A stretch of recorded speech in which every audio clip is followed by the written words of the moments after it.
and you are most welcome to PSIR Symposium. तो आज के इस सत्र में राजनीति विज्ञान व अंतर्राष्ट्रीय संबंध वैकल्पिक विषय के बारे में A to Z जानने की कोशिश करेंगे। कई मुद्दों पर हम लोग बात करेंगे कि ऑप्शनल का चयन करते समय आखिर हमें क्या क्या सावधानियां बरतनी चाहिए। साथ में अगर PSIR ऑप्शनल लें तो क्यों लें, सामान्य अध्ययन के करेस्पॉन्डिंग इसकी क्या रिलेवेंस है, जनरल स्टडीज़ के लिहाज से इसकी क्या प्रासंगिकता है, इन तमाम मुद्दों पर हम लोग विस्तार से बात करेंगे। Yes, online students, very warm welcome to all of you at KGS IAS। तो और इस सत्र के अंदर आपके मन में भी इस विषय को लेकर जो भी उत्सुकता होगी, जैसे कि मैंने शुरुआत में ही नाम दिया, it's going to be a symposium. Symposium का मतलब ही होता है पूछताछ सत्र। तो वैकल्पिक विषय के बारे में आपके सभी प्रकार के प्रश्न आमंत्रित हैं, उनका स्वागत है। एक एक डायमेंशन पे हम लोग बात करेंगे और साथ में ये भी जानेंगे कि राजनीति विज्ञान को लेकर जो तमाम प्रकार के मिथ्स हैं, मिथक, जैसे आमतौर पे एक मिथक सुनते होंगे, it's pro English medium optional, it's not that much weightage carrying for Hindi medium students and blah blah blah, ये सारी चीज़ें, उन सारे मुद्दों पर मैं आपसे चर्चा करूंगा, खुलकर चर्चा करूंगा। क्योंकि मैं दोनों ही माध्यमों में पढ़ाता हूं, इसलिए आप मुझ पे भरोसा कर सकते हैं। मतलब माध्यम को लेकर जो मिथ्स है, इसको लेकर देखिए, ये तो बताने की जरूरत नहीं कि अभी हम PSIR के सिंपोजियम सत्र में हैं। खैर, इस क्रिएटिव को आप देख पा रहे होंगे।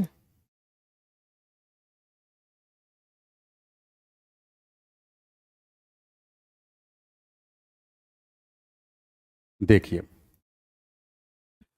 एक एक चीज हम लोग समझेंगे। प्रश्न पत्र का स्वरूप कैसा होता है ना। अगर हम तैयारी करेंगे तो किस रूप में तैयारी शुरू करेंगे, क्या क्या होमवर्क चाहिए होगा, वगैरह वगैरह।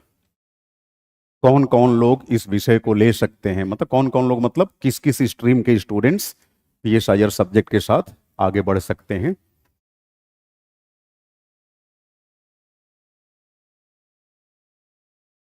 PSIR ये संक्षिप्त रूप है, इसका नाम होता है, पूरा नाम political science and international relationship, राजनीति विज्ञान व अंतर्राष्ट्रीय संबंध। अब देखिए, शुरुआत में अंतर्राष्ट्रीय संबंध सेपरेट डिसिप्लिन नहीं था। That was basically an integral part of political science only, but later on it became a separate discipline. समय के साथ अंतर्राष्ट्रीय संबंध राजनीति विज्ञान से अलग हो गया और एक पृथक अनुशासन का रूप ले लिया। अनुशासन मतलब विषय, अभी बताऊंगा अनुशासन का मतलब क्या होता है। लेकिन UPSC का जो ये सिलेबस है, मतलब PSIR जो सब्जेक्ट नाम दिया गया है, ये यूटिलिटेरियन पॉइंट ऑफ व्यू से नाम रखा गया है, उपयोगितावादी दृष्टिकोण से, जिसमें UPSC चाहती है कि आपका पॉलिटिकल साइंस पे भी पकड़ हो और अंतर्राष्ट्रीय संबंध पर भी, और दोनों विषयों का अमलगमेटेड फॉर्मेट है, ब्लेंडेड स्वरूप है, आप कह सकते हैं मिश्रित रूप है, राजनीति विज्ञान व अंतर्राष्ट्रीय संबंध। यूं तो सिविल सेवा मुख्य परीक्षा में कुल 47 सब्जेक्ट्स हैं। आपको बताऊं कितने हैं? 47 सब्जेक्ट्स। UPSC PSC mains.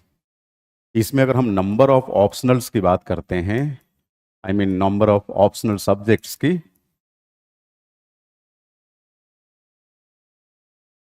तो इसमें कुल 47 ऑप्शनल सब्जेक्ट्स हैं। समझ रहे मेरी बात? 47। और इस 47 विषयों में से ध्यान दीजिएगा,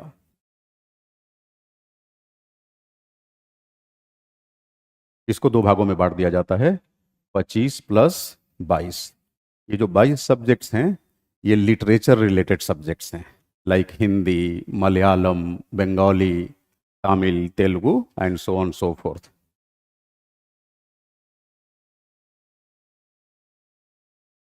ये लिटरेचर रिलेटेड सब्जेक्ट्स हैं और ये सारे सब्जेक्ट्स नॉन लिटरेचर, समझ रहे हैं मेरी बात? नॉन लिटरेचर, जिसको हम आम बोलचाल की भाषा में विषय बोलते हैं, जैसे राजनीति विज्ञान विषय, इतिहास, भूगोल, भौतिकी शास्त्र, रसायन शास्त्र, गणित, इस तरह से कुल 25 सब्जेक्ट्स हैं। इन्हीं 25 सब्जेक्ट्स में से एक सब्जेक्ट क्या है? Political science and international relationship, राजनीति विज्ञान व अंतर्राष्ट्रीय संबंध। ठीक है,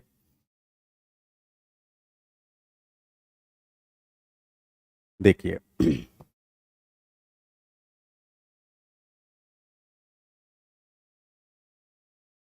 यूपीएससी सीएससी मेंस का पैटर्न आपको मालूम होगा। इसमें जनरल स्टडीज के कुल 4 पेपर हैं, 1, 2, 3 एंड 4। जीएस के 4 पेपर जो वेटेज कैरिंग है। दूसरा, एक ऑप्शनल सब्जेक्ट होता है और उस ऑप्शनल सब्जेक्ट के अंदर 2 पेपर्स होते हैं। ये सारी बेसिक बातें मैं इसलिए बता रहा हूं क्योंकि इस सत्र में ऑनलाइन माध्यम से संभव है बहुत सारे ऐसे बच्चे जुड़े हों जो अभी यूपीएससी के सिलेबस से रूबरू ना हो, तो उन्हें भी कोई असुविधा ना हो। तो ऑप्शनल सब्जेक्ट एक ही चूज करना होता है, लेकिन इसके 2 पेपर होते हैं, पेपर 1 एंड पेपर 2। इसके अलावे एक एसे का पेपर होता है, एसे का एक पेपर होता है, और इसके अलावे 2 क्वालिफाइंग नेचर के सब्जेक्ट्स होते हैं, वो लैंग्वेज के होते हैं और जिनकी प्रकृति कंपलसरी है, हालांकि वो क्वालिफाइंग नेचर के हैं, है ना। तो आप कह सकते हैं qualifying paper 1 and qualifying paper 2। इनका मार्क्स नहीं जुड़ता। ये 1 और 2 दोनों क्या हैं? लैंग्वेज हैं, भाषा आधारित प्रश्न पत्र, जिसमें एक मान लीजिए आप हिंदी स्पीकिंग क्षेत्र से हैं तो एक आपकी भाषा हो जाएगी हिंदी। हिंदी के अलावा दूसरी इंडियन लैंग्वेज भी आप चूज कर सकते हैं, बट मैं समझाने के लिए इन जनरल लिख दिया हिंदी। और दूसरा क्या है? इंग्लिश। तो फॉरेन लैंग्वेज के रूप में केवल अंग्रेजी का ही विकल्प होता है और किसी लैंग्वेज का नहीं। और इंडियन लैंग्वेज के रूप में आप अपनी चॉइस से रख सकते हैं। अब यहाँ चॉइस से भी मतलब यही कि संविधान की जो 8वीं अनुसूची में है 22, उसके अलावा नहीं रखेंगे। क्वालिफाइंग पेपर दोनों अलग अलग 300 अंकों का होता है, समझ रहे मेरी बात? 300 मार्क्स, 300 मार्क्स। और चूंकि क्वालिफाई ही करना होता है तो केवल आपको इन प्रश्न पत्रों में 25% अंक हासिल करना होता है। 25% का मतलब क्या हुआ? 75। तो अगर आप हिंदी में 75 ला देते हैं और अंग्रेजी में 75, तो आप इसे क्वालिफाई कर जाएंगे। और क्वालिफाई कर जाएंगे तो इन सारे प्रश्न पत्रों में जो भी आपने परफॉर्म किया है उन प्रश्न पत्रों का परीक्षण हो पाएगा, अन्यथा उनका परीक्षण ही नहीं होगा। इसलिए इनको क्या बोला जाता है? कंपल्सरी। कंपल्सरी, ठीक है। फिलहाल हम इनकी बात नहीं करेंगे, इन सारे प्रश्न पत्रों की बात करेंगे। और इनकी बात करना इसलिए आवश्यक है ताकि मैं आपको ठीक ढंग से समझा सकूं कि अगर पीएसआईआर को आपने ऑप्शनल के रूप में चूज किया तो सापेक्षित रूप से यह कितना लाभप्रद है। देखिए, एक विषय के रूप में मेरा निजी रूप से मानना है कि सारे वैकल्पिक विषय समान महत्व के होते हैं। आप ये नहीं कह सकते कि X optional subject Y optional subject से बेहतर है, ऐसा कुछ नहीं कह सकते। लेकिन जब कंपैरेटिव एनालिसिस करेंगे कि हाँ, जनरल स्टडीज और एसे के प्रश्न पत्रों के सापेक्ष कौन सा ऑप्शनल हमें अधिक कंफर्ट जोन में ले जा सकता है, तो उसके आधार पे फिर चयन हो सकता है और चयन होता भी है ना। तो इसीलिए ये सारे प्रश्न पत्र आपके सामने रखा हूं। इसके अलावा लास्ट में एक जो अंकदायी परीक्षा होती है वो आपका साक्षात्कार है, इंटरव्यू। और आप सबको मालूम है इंटरव्यू कितने मार्क्स का होता है? 275 मार्क्स का, 275 मार्क्स का। और ये जो चारों प्रश्न पत्र होते हैं ये 250-250 अंकों के होते हैं, 250 ईच। यानी जनरल स्टडीज के चारों प्रश्न पत्रों से कुल कितने नंबर के क्वेश्चन पूछे जाते हैं?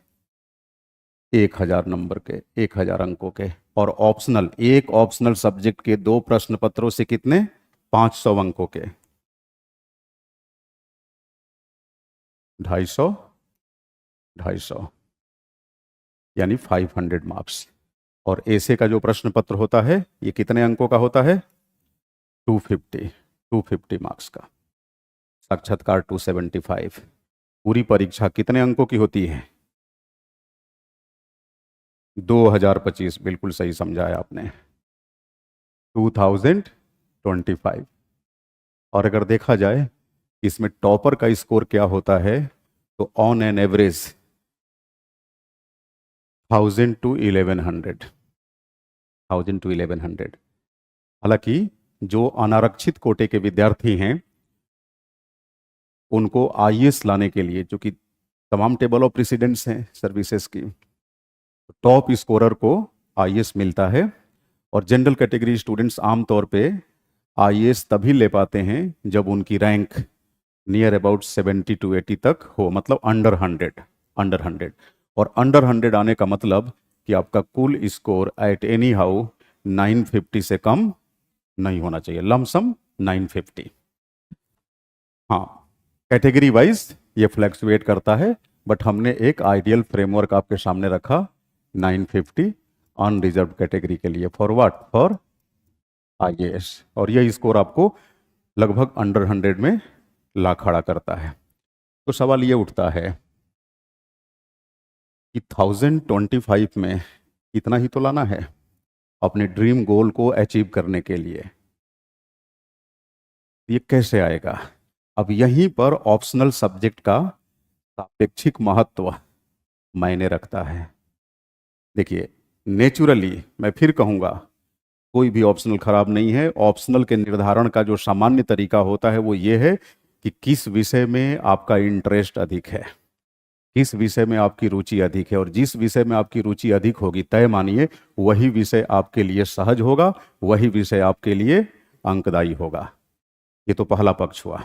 दूसरा पक्ष, अगर मान लीजिए विषय इंटरेस्ट का भी हो और साथ में जनरल स्टडीज के प्रश्न पत्रों पर अपना प्रभाव भी रखता हो, कहने का मतलब कि उस विषय को तैयार कर लेने से जनरल स्टडीज के दूसरे प्रश्न पत्रों में या निबंध के प्रश्न पत्र में अगर हम थोड़े सहज हो जाएं तो फिर तो सोने पर सुहागा। तो बस केवल यही एक क्राइटेरिया है जो उपलब्ध सब्जेक्ट्स में आपको चयन के लिए मजबूर करती है कि भाई हमारे लिए तो लाइक माइंडेड सब्जेक्ट्स 3-3 हैं, अब 3 में से किसे चुनूं, 4 में से किसे चुनूं? क्योंकि आमतौर पे जब आप चयन करते हैं तो जनरल स्टडीज के अंदर जो भिन्न भिन्न विषय आप पढ़ते हैं, like history, geography, polity, IR, तो इसके आधार पर ही तो आप निर्धारण करते हैं कि किस विषय में मेरी समझ अधिक जा रही है। अपनी समझ को आधार बनाकर आप आमतौर पे ऑप्शनल के सिलेक्शन के लिए या ऑप्शनल को चूज करने के लिए आप आगे बढ़ते हैं। ये तो प्राथमिक चीज है, हर कोई ऐसा करता है। लेकिन ये चयन, चयन का आधार और अधिक पुख्ता तब हो जाता है जब आप ये आश्वस्त हो लें कि अगर हम इस विषय को तैयार कर लेते हैं तो अन्य जगहों पर भी इसका लाभ मिलेगा, है ना। तो अगर हम इस लिहाज से बात करें तो उसके लिए पॉलिटिकल साइंस के अंदर पहले इसके विषय वस्तु को हमें जानना होगा कि आखिर पॉलिटिकल साइंस में पढ़ना क्या है, पॉलिटिकल साइंस में पढ़ना क्या है। तमाम तरह की बातें लोग करेंगे। आमतौर पे पॉलिटिकल साइंस के अंदर भी बताने वाले तो सीधे सीधे बता देंगे कि 500 अंक ऑप्शनल का, 500 के अलावे वो पूरा पूरा निगल जाते हैं 250 अंक की। पेपर 2 का 250, 750 हो गया। और कुछ तो इतने दरिद्र होते हैं कि ऐसे को भी जोड़ लेंगे कि 250 ऐसे कितना हो गया, 1000, और बोलेंगे इंटरव्यू तक काम आएगा। अब बताइए, 1275 वो ये ऑप्शनल से ही टॉपर बना देंगे। इतिहास तक को नहीं छोड़ते, क्योंकि पेपर 1 में भी इंडियन नेशनलिज्म पढ़ना है पीएसआईआर में, तो बोलेंगे मॉडर्न इंडिया तैयार हो जाएगी। मैं इन झूठे वायदे में विश्वास नहीं करता। जो भी बताऊंगा 100% सत्य बताऊंगा। आपको जरा भी, हाँ, मतलब आप ये नहीं समझेंगे कि क्लास के बाद आप मिसगाइड होकर जा रहे हैं, ऐसा कुछ नहीं है। हाँ, एक एक चीज बिल्कुल क्लैरिटी के साथ हम लोग जानेंगे कि भाई पेपर 2 पे अगर इसका प्रभाव है तो कितना प्रभाव है, पेपर 4 पे अगर प्रभाव है तो कितना प्रभाव है, इस तरीके से, है ना। और कुछ लोग ये भी बताते हैं कि पॉलिटिकल साइंस पढ़ लिए, मान लीजिए यूपीएससी में कुछ नहीं हुआ, तो आगे चल के आप बहुत बड़े बकैतबाज बन जाएंगे, तो कम से कम नेतागिरी का रास्ता खुल जाएगा, किसी पार्टी वोटी में प्रवक्ता बन जाएंगे। अगेन मैं इसे भी सिरे से खारिज करता हूं। राजनीति विज्ञान का चुनावी राजनीति से कोई संबंध नहीं है, और राजनीति विज्ञान का विज्ञान से भी कोई संबंध नहीं है ना, विज्ञान से भी कोई संबंध नहीं है। बट अभी उन तथ्यों पे फिलहाल हम बात नहीं करेंगे, अभी केवल रणनैतिक बातें ही करेंगे। अभी दूसरे विषयों पर क्या प्रभाव है उसे भूल जाइए, इतना तो सब मानेंगे ना कि अन्य ऑप्शनल की तरह पॉलिटिकल साइंस में भी 2 प्रश्न पत्र कुल मिला के 500 अंकों के होते हैं। तो अभी हम लोग 500 अंकों के इर्द गिर्द ही रहते हैं, इधर उधर हाथ पांव मारने की आवश्यकता नहीं है। आखिर हम इसको कैसे मास्टर करें, क्या स्ट्रेटजी होनी चाहिए, और इसके अंदर वास्तव में हमें पढ़ना क्या है, और आखिर पढ़ेंगे तो किस लिए, जाहिर सी बात है परीक्षा देने के लिए। तो परीक्षा में जो प्रश्न पत्र आएगा उस प्रश्न पत्र का स्वरूप कैसा होगा, है ना। तो अब मैं आपके साथ साझा करने जा रहा हूं कि political science and international relationship optional के अंदर मूलतः पढ़ना क्या होता है, इसमें आप क्या पढ़ते हैं। तो देखें,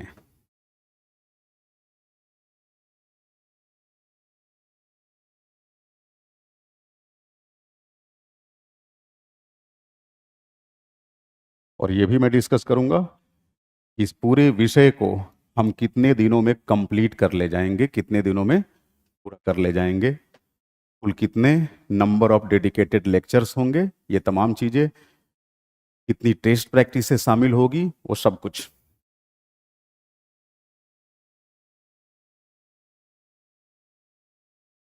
प्रश्न पत्र 1 यानी पेपर 1 और पेपर 2 ये सभी ऑप्शनल्स में होता है, मैं कुछ नया नहीं बता रहा हूं पीएसआईआर के लिए। पेपर 1 पेपर 2, देखिए पेपर 1 में क्या पढ़ना है। अगर पेपर 1 का होलिस्टिक रूप से हम नाम देखें तो इसका नाम लिखा जाता है राजनीतिक सिद्धांत, विचारधारा, चिंतन, भारतीय शासन व राजनीति, ये पूरा नाम है। तो हर पेपर के 2 पार्ट होते हैं, हम इसे खंड वाइज ही लिख देते हैं, पार्ट ए और पार्ट बी।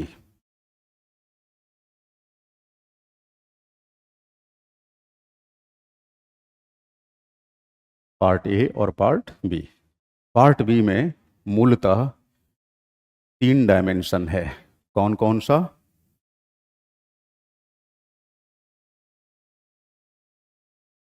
राजनीतिक सिद्धांत,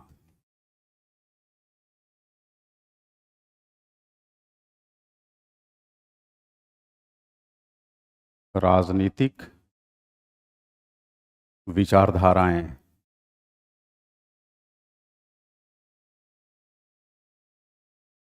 और तीसरा है राजनीतिक चिंतन, राजनीतिक चिंतन।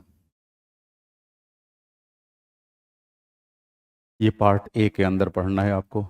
अभी और विस्तार से इस पे चर्चा करूंगा कि राजनीतिक सिद्धांत में अगर पढ़ना है तो क्या पढ़ना है, विचारधाराओं के अंदर क्या पढ़ना है, और आपसे एक्सपेक्ट करूंगा कि आप अपनी नोटबुक में इस फ्रेमवर्क को फॉलो करते चलें तो बेहतर होगा, आप पूरे सिलेबस को ठीक से समझ पाएंगे।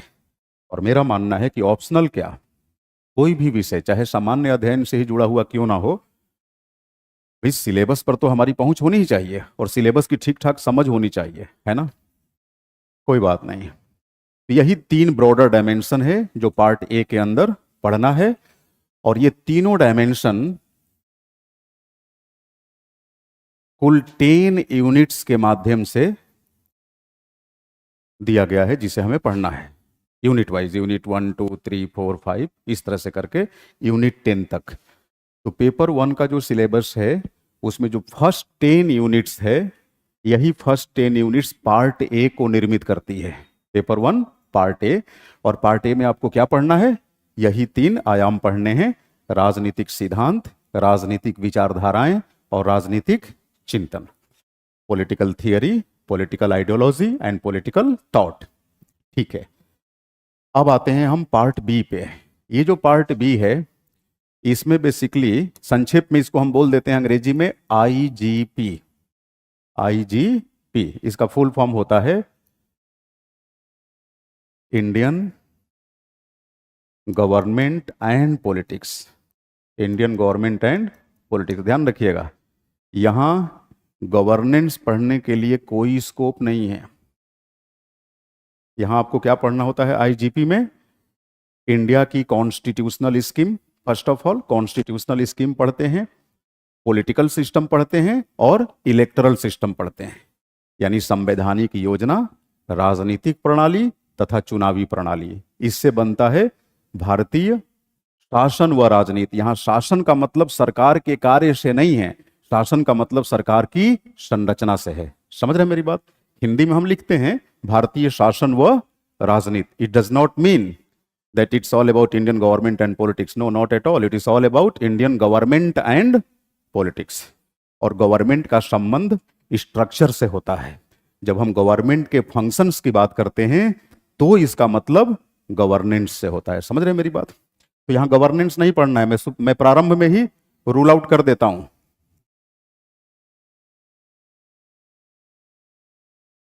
अब आपको मालूम ही है कि गवर्नेंस और सोशल जस्टिस, इन दो सेगमेंट को मिलाकर जनरल स्टडीज पेपर 2 में कुल 7 यूनिट्स है। कितनी यूनिट्स हैं? 7। और जीएस 2 में टोटल यूनिट्स कितनी हैं? 20। तो अगर हम जीएस 2 यहीं पर किनारे लिख देते हैं ताकि आगे आपको समझाने में आसानी हो, क्योंकि ऐसी एक मान्यता है ना, देखो जो मिथक है, मिथक का मतलब चाहे वो सकारात्मक हो या नकारात्मक, चाहे वो हमें लाभ पहुंचाने वाला हो या नुकसान, दोनों पर हम बात करेंगे। तो पॉलिटिकल साइंस को लेकर नकारात्मक परिप्रेक्ष्य में जितनी बातें बोली जाती है, लगभग उतनी ही बातें, मतलब बेमतलब वाली बातें, जबरदस्ती के सकारात्मक परिप्रेक्ष्य में भी बोली जाती है। हम लोग उन दोनों को रूल आउट करेंगे, जो वाजिब है वही बात करेंगे। अब जैसे आम बोलचाल की भाषा में किसी से भी सुनते होंगे कि पीएसआईआर पढ़ने का मतलब कि जीएस पेपर 2 पढ़ने की आवश्यकता नहीं, ऐसा लोग बोलते हैं ना। तो इन जनरल, तो मैं इन जनरल बता रहा हूं कि पीएसआईआर पूरा पढ़ लेंगे तो भी जीएस पेपर 2 के अंदर कुल 7 यूनिट्स, 7/20 मीन्स ये 7 यूनिट पीएसआईआर के साथ ओवरलैप नहीं करेंगी। और ये 7 यूनिट्स कौन सी हैं? गवर्नेंस और सोशल जस्टिस की, अभिशासन तथा सामाजिक न्याय। प्लस इसके अलावे इसमें कोई संदेह नहीं कि 13 यूनिट्स पूरी पूरी ओवरलैप करेगी।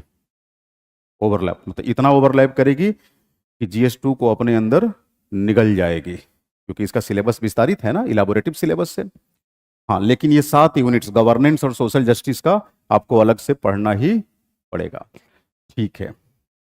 प्लस प्रश्नों को समझाने व आंसर करने के स्वरूप में भी बदलाव होता है, क्योंकि जब पीएसआईआर का क्वेश्चन आप हल करेंगे एग्जाम में, तो वहां थोड़ा सा थ्योरेटिकल बैकग्राउंड पे प्रश्नों का उत्तर लिखना होता है। हूबहू उसी टॉपिक से संभव है हूबहू वही प्रश्न जीएस पेपर 2 में पूछ दिया पॉलिटी खंड के अंदर, तो वहां पर आपको इतना कंसेप्चुअल लाइन पर लिखने की आवश्यकता नहीं होती। लेकिन अगर लिख भी दिए तो इससे नुकसान नहीं, लाभ ही होता है ना। है तो इंडियन गवर्नमेंट एंड पॉलिटिक्स ये पार्ट 2 है। अब इंडियन गवर्नमेंट एंड पॉलिटिक्स में क्या क्या पढ़ना है? तो पहला, इसमें जो पहला डायमेंशन है भारतीय राष्ट्रवाद। क्या है? भारतीय राष्ट्रवाद। तो इसमें बेसिकली हमें 2 चीजें पढ़नी होती है: स्वाधीनता आंदोलन के विभिन्न चरण तथा स्वाधीनता आंदोलन के विभिन्न परिप्रेक्ष्य। जैसे भारत का जो फ्रीडम मूवमेंट है, इसकी दलित पर्सपेक्टिव क्या है, मार्क्सिस्ट पर्सपेक्टिव क्या है, गांधीयन पर्सपेक्टिव क्या है, ये सारी चीजें पढ़नी होती है। तो 2 चीजें, स्वाधीनता आंदोलन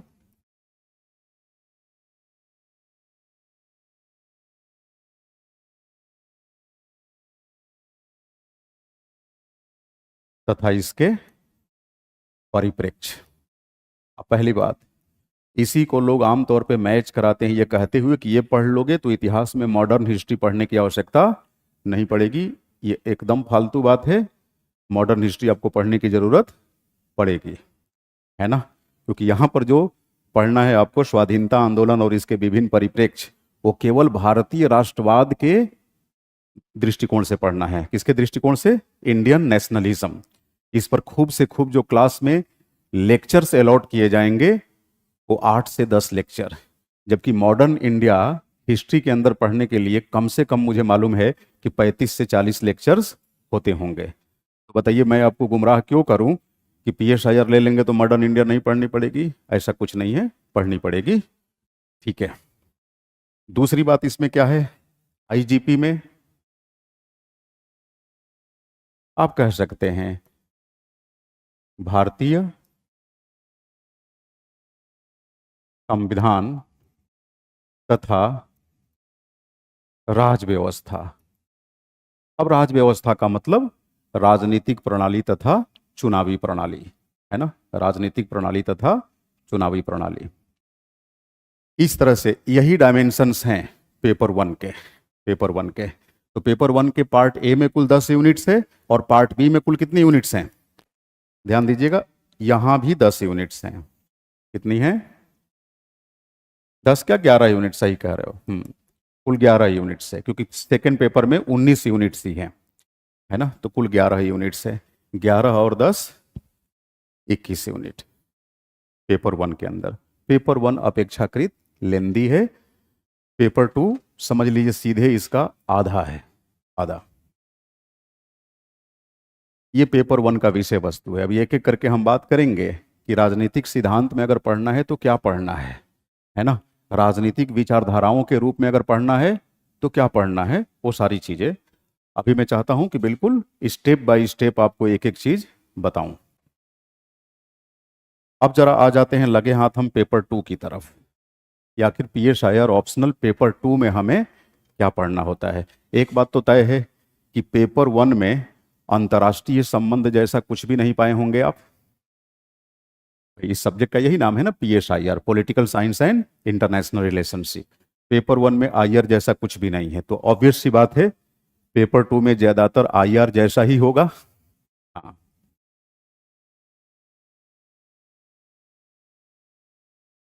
पेपर टू।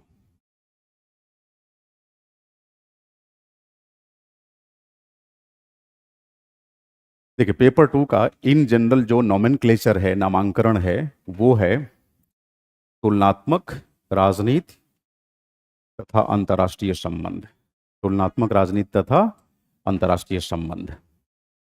इसे भी हम पेपर वन की तरह दो पार्ट्स में बांट लेंगे, पार्ट ए और part B. Part A and part B. Part A के अंदर कुल कितनी यूनिट्स हैं? 11 यूनिट्स है। और पार्ट बी के अंदर 8 यूनिट्स है। समझ रहे हैं मेरी बात? 8 यूनिट्स है। इस तरह से पेपर टू में टोटल कितनी यूनिट्स हो जाएंगी? 19 यूनिट्स। और पेपर वन में कितनी थी? 21। Means there are all together 40 units which you need to go through while mastering the optional subject like political science and international relationship. Yes. देखिए part A में जो पहला डायमेंशन है, मेजर डायमेंशन, वो है तुलनात्मक राजनीति। तुलनात्मक राजनीति। तुलनात्मक राजनीति। दूसरा महत्वपूर्ण डायमेंशन है अंतर्राष्ट्रीय संबंध के अध्ययन के विभिन्न उपागम। आप कह सकते हैं approaches to study international relationship, theories of international relationship. सामान्य भाषा में अगर मैं कहूं तो आप कह सकते हैं कि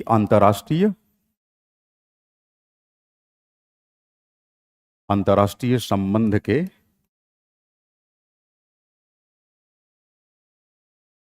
विभिन्न सिद्धांत, सिद्धांत, है ना। तीसरा जो इसका डायमेंशन है वो है वर्ल्ड पॉलिटिक्स, विश्व राजनीति, विश्व राजनीति। और इन्हीं सबको पढ़ने के क्रम में तमाम इंस्टीट्यूशंस के बारे में भी आपको पढ़ना है। इंस्टीट्यूशंस मतलब संयुक्त राष्ट्र प्रणाली, अन्य क्षेत्रीय संगठन, इन सब के बारे में पढ़ना है ना, like NAFTA, APEC, SAARC, ASEAN, इन सब के बारे में। और जो पार्ट बी है, पार्ट बी, ये है इंडिया एंड वर्ल्ड, भारत तथा विश्व, भारत तथा विश्व, पार्ट बी। अब पार्ट बी के अंदर कुछ बेसिक बातें पढ़नी है, जैसे भारत में विदेश नीति के निर्धारक तत्व, like determiners of India's foreign policy, basic चीजें जो 12वीं क्लास की एनसीईआरटी है ना, जिसमें आप कंटेम्प्ररी वर्ल्ड पॉलिटिक्स पढ़ते हैं, समकालीन विश्व राजनीति, समझ लीजिए अक्षरशः वो सारी चीजें यहां शुरुआत में पढ़नी है। तो मैं वो मेंशन कर देता हूं।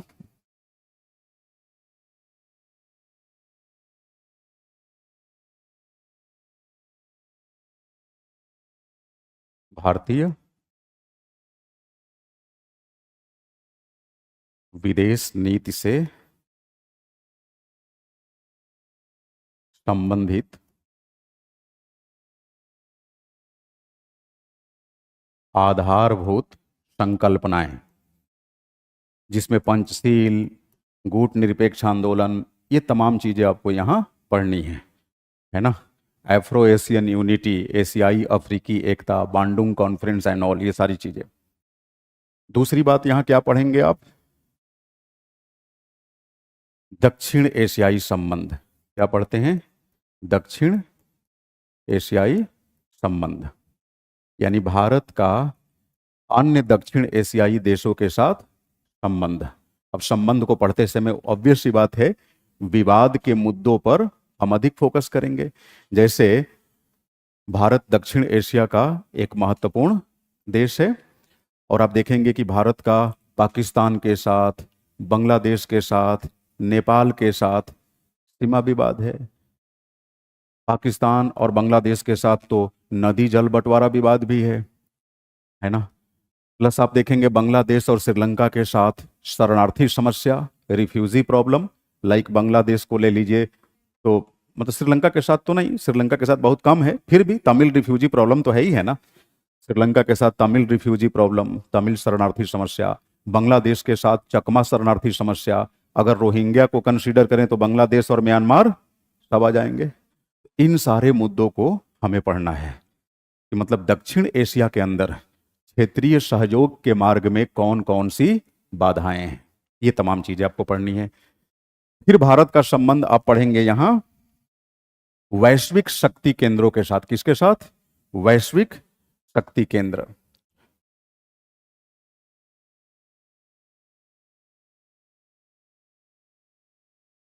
अब वैश्विक शक्ति केंद्र का यहां मतलब है यूएसए, है ना, चाइना, जापान, यूरोपीय संघ, यूरोपियन यूनियन, एटसेट्रा। ये सिलेबस में बिल्कुल क्लैरिटी के साथ दे रखा है कि क्या क्या पढ़ना है, ठीक है। फिर भारत के नाभिकीय प्रश्न, नाभिकीय प्रश्न तो न्यूक्लियर इश्यूज पढ़ना है यहां।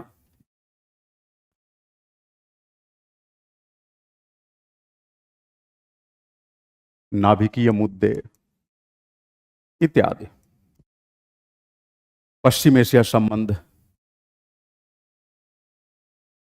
भारत पश्चिम एशिया संबंध, ये आमतौर पे आप जनरल स्टडीज के अंदर भी पढ़ते हैं।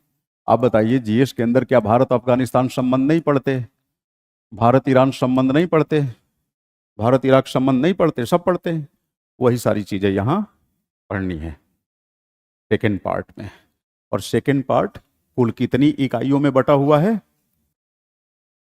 8 इकाइयों में। पार्ट ए 11 इकाइयों में, यानी कुल 19। तो मोटे तौर पर पीएसआईआर पेपर 1 और पेपर 2 में यही डायमेंशंस पढ़ने हैं। अब इनको देखने मात्र से आप में से ज्यादातर लोग यह अंदाजा लगा सकते हैं कि जीएस के किस किस प्रश्न पत्र पर इसका प्रभाव दिखेगा। तो सामान्यतः इतना तो पता चल गया कि सामान्य अध्ययन द्वितीय प्रश्न पत्र पर इसका प्रभाव दिखेगा, इसमें कोई दो राय नहीं। द्वितीय प्रश्न पत्र में लगभग 70% टॉपिक्स ऐसे हैं जिस पर आपको ये ऑप्शनल सहज बना देगा, सहज बना देगा। समझ रहे मेरी बात?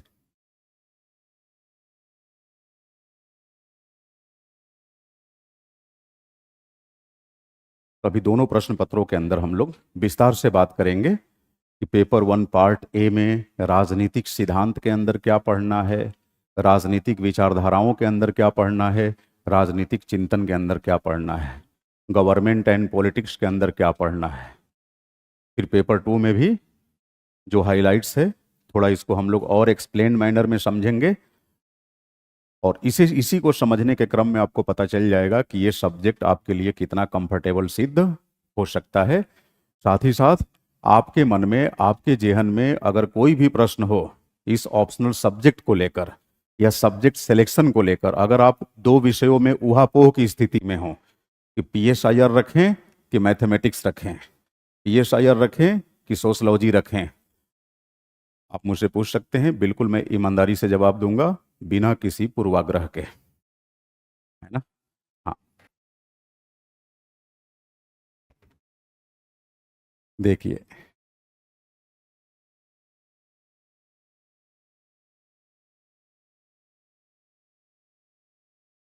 पेपर 1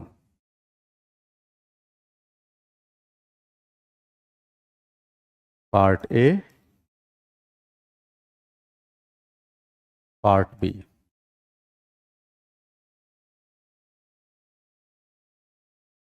हम लोग ये भी बात करेंगे कि कितना स्कोर आसानी से अचीव किया जा सकता है।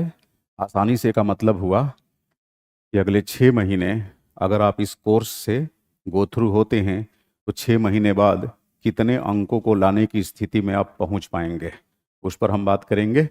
आगे जब अतिरिक्त अभ्यास जोड़ देंगे उसके साथ तो ये स्कोर बढ़कर किस सीमा तक जा सकता है उस पर भी बात करेंगे। देखिए, एक प्रश्न पत्र के अंदर, क्योंकि प्रश्न पत्र का वेटेज कितना है इसका 250 मार्क्स, और टोटल ड्यूरेशन कितनी होती है 3 आर, 3 आर, 3 आर।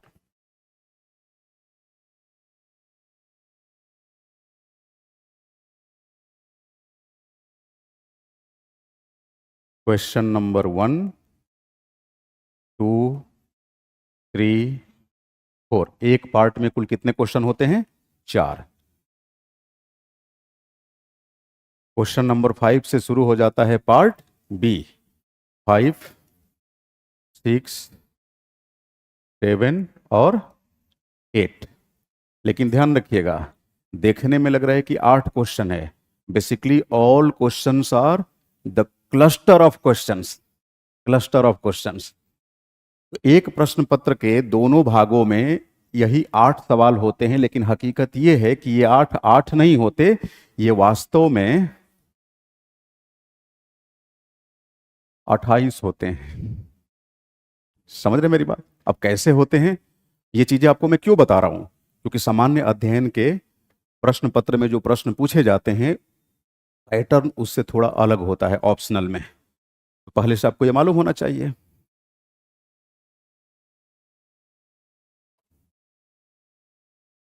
देखिए, पहला क्वेश्चन, मतलब पार्ट ए का पहला क्वेश्चन और पार्ट बी का पहला क्वेश्चन, पार्ट बी का पहला क्वेश्चन बोले तो प्रश्न पत्र का 5वां क्वेश्चन, ये अनिवार्य होता है, मतलब ये कंपलसरी होता है, कंपलसरी, मतलब आप इसे छोड़ नहीं सकते।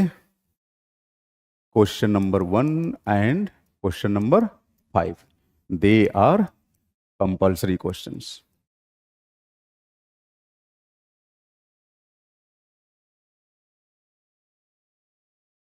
Compulsory questions. अब देखिए, क्वेश्चन 1 के अंदर कुल 5 प्रश्न होते हैं। कितने होते हैं 5, और लिखा होता है ए, बी, सी, डी एंड ई, 5 प्रश्न। क्वेश्चन नंबर 2 के अंदर केवल 3 प्रश्न, A B C. Question number 3 के अंदर अगेन 3 प्रश्न, ए बी और सी। क्वेश्चन नंबर 4 के अंदर भी कितने क्वेश्चन? 3 प्रश्न, ए बी एंड सी। ठीक है। ठीक ऐसे ही जब पार्ट बी में एंट्री करते हैं, पार्ट बी में, तो पार्ट बी के अंदर भी जो क्वेश्चन नंबर 5 है, इसमें कुल कितने क्वेश्चंस होंगे? 5। Good. A B C D and E. Question number 6, 7, 8 कितने क्वेश्चंस होंगे इसमें? 3 question, A B and C, A B C, A B C. खुद ही बता सकते हैं कुल कितने क्वेश्चंस हो गए? 5, 5, 10, 28 हो गया ना? 28। हाँ। और अगर हम मान लीजिए सब क्वेश्चंस को छोड़ दें तो इन जनरल, मतलब क्लस्टर ऑफ क्वेश्चंस की बात करें तो कुल 8 क्लस्टर्स हैं। कितने हैं? 8 क्लस्टर्स। तो इस 8 क्लस्टर्स में जो लिखा हो ना, 1 2 3 4 5 6 7 8, इसमें से 5 ही प्रश्न आपको करने होते हैं। कितने प्रश्न? 5 प्रश्न। और इन 5 प्रश्नों में 2 प्रश्न तो कंपलसरी हो गए, पार्ट ए का पहला और पार्ट बी का पहला, ये कंपलसरी है। इसके अलावे आपके पास कितने क्वेश्चन बच गए? Cluster of questions 3। उन 3 में से ऐसा नहीं हो सकता कि किसी एक ही खंड से तीनों का तीनों कर दीजिए, नहीं। कंपलसरी के अलावे कम से कम एक क्वेश्चन हर भाग से करना होगा। तो अगर मान लीजिए कि 3 क्वेश्चंस में सपोज आपने पार्ट ए से दूसरा और तीसरा क्वेश्चन चूज कर लिया, तो ध्यान रखिएगा चौथा चूज नहीं कर सकते, क्योंकि दूसरे पार्ट से कंपलसरी के अलावा कम से कम एक क्वेश्चन आपको अटेम्प्ट करना पड़ेगा। तो अब इधर जो विकल्प है, ये 3 क्वेश्चन का विकल्प, इनमें से किसी एक क्वेश्चन को आपको अटेम्प्ट करना होगा। ये बात समझ में आ गई? हाँ। यानी प्रत्येक भाग से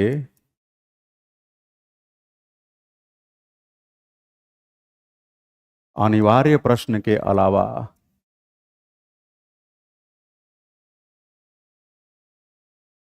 कम से कम एक प्रश्न और करने होंगे, है ना?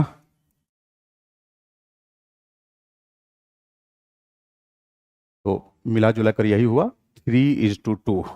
अगर एक पार्ट से, मान लीजिए पहले पार्ट से 3 प्रश्न किया आपने, तो दूसरे पार्ट से 2, और दूसरे पार्ट से अगर 3 किया तो पहले पार्ट से 2। ये बात समझ में आई कि नहीं? हाँ। अब देखिए मार्क्स का डिस्ट्रीब्यूशन कैसे होता है। मार्क्स का डिस्ट्रीब्यूशन, जो कंपलसरी क्वेश्चन है, कंपलसरी क्वेश्चन, इसके पांचों के पांचों प्रश्न 10-10 अंकों के होते हैं। कितने अंकों के? 10-10 अंकों के।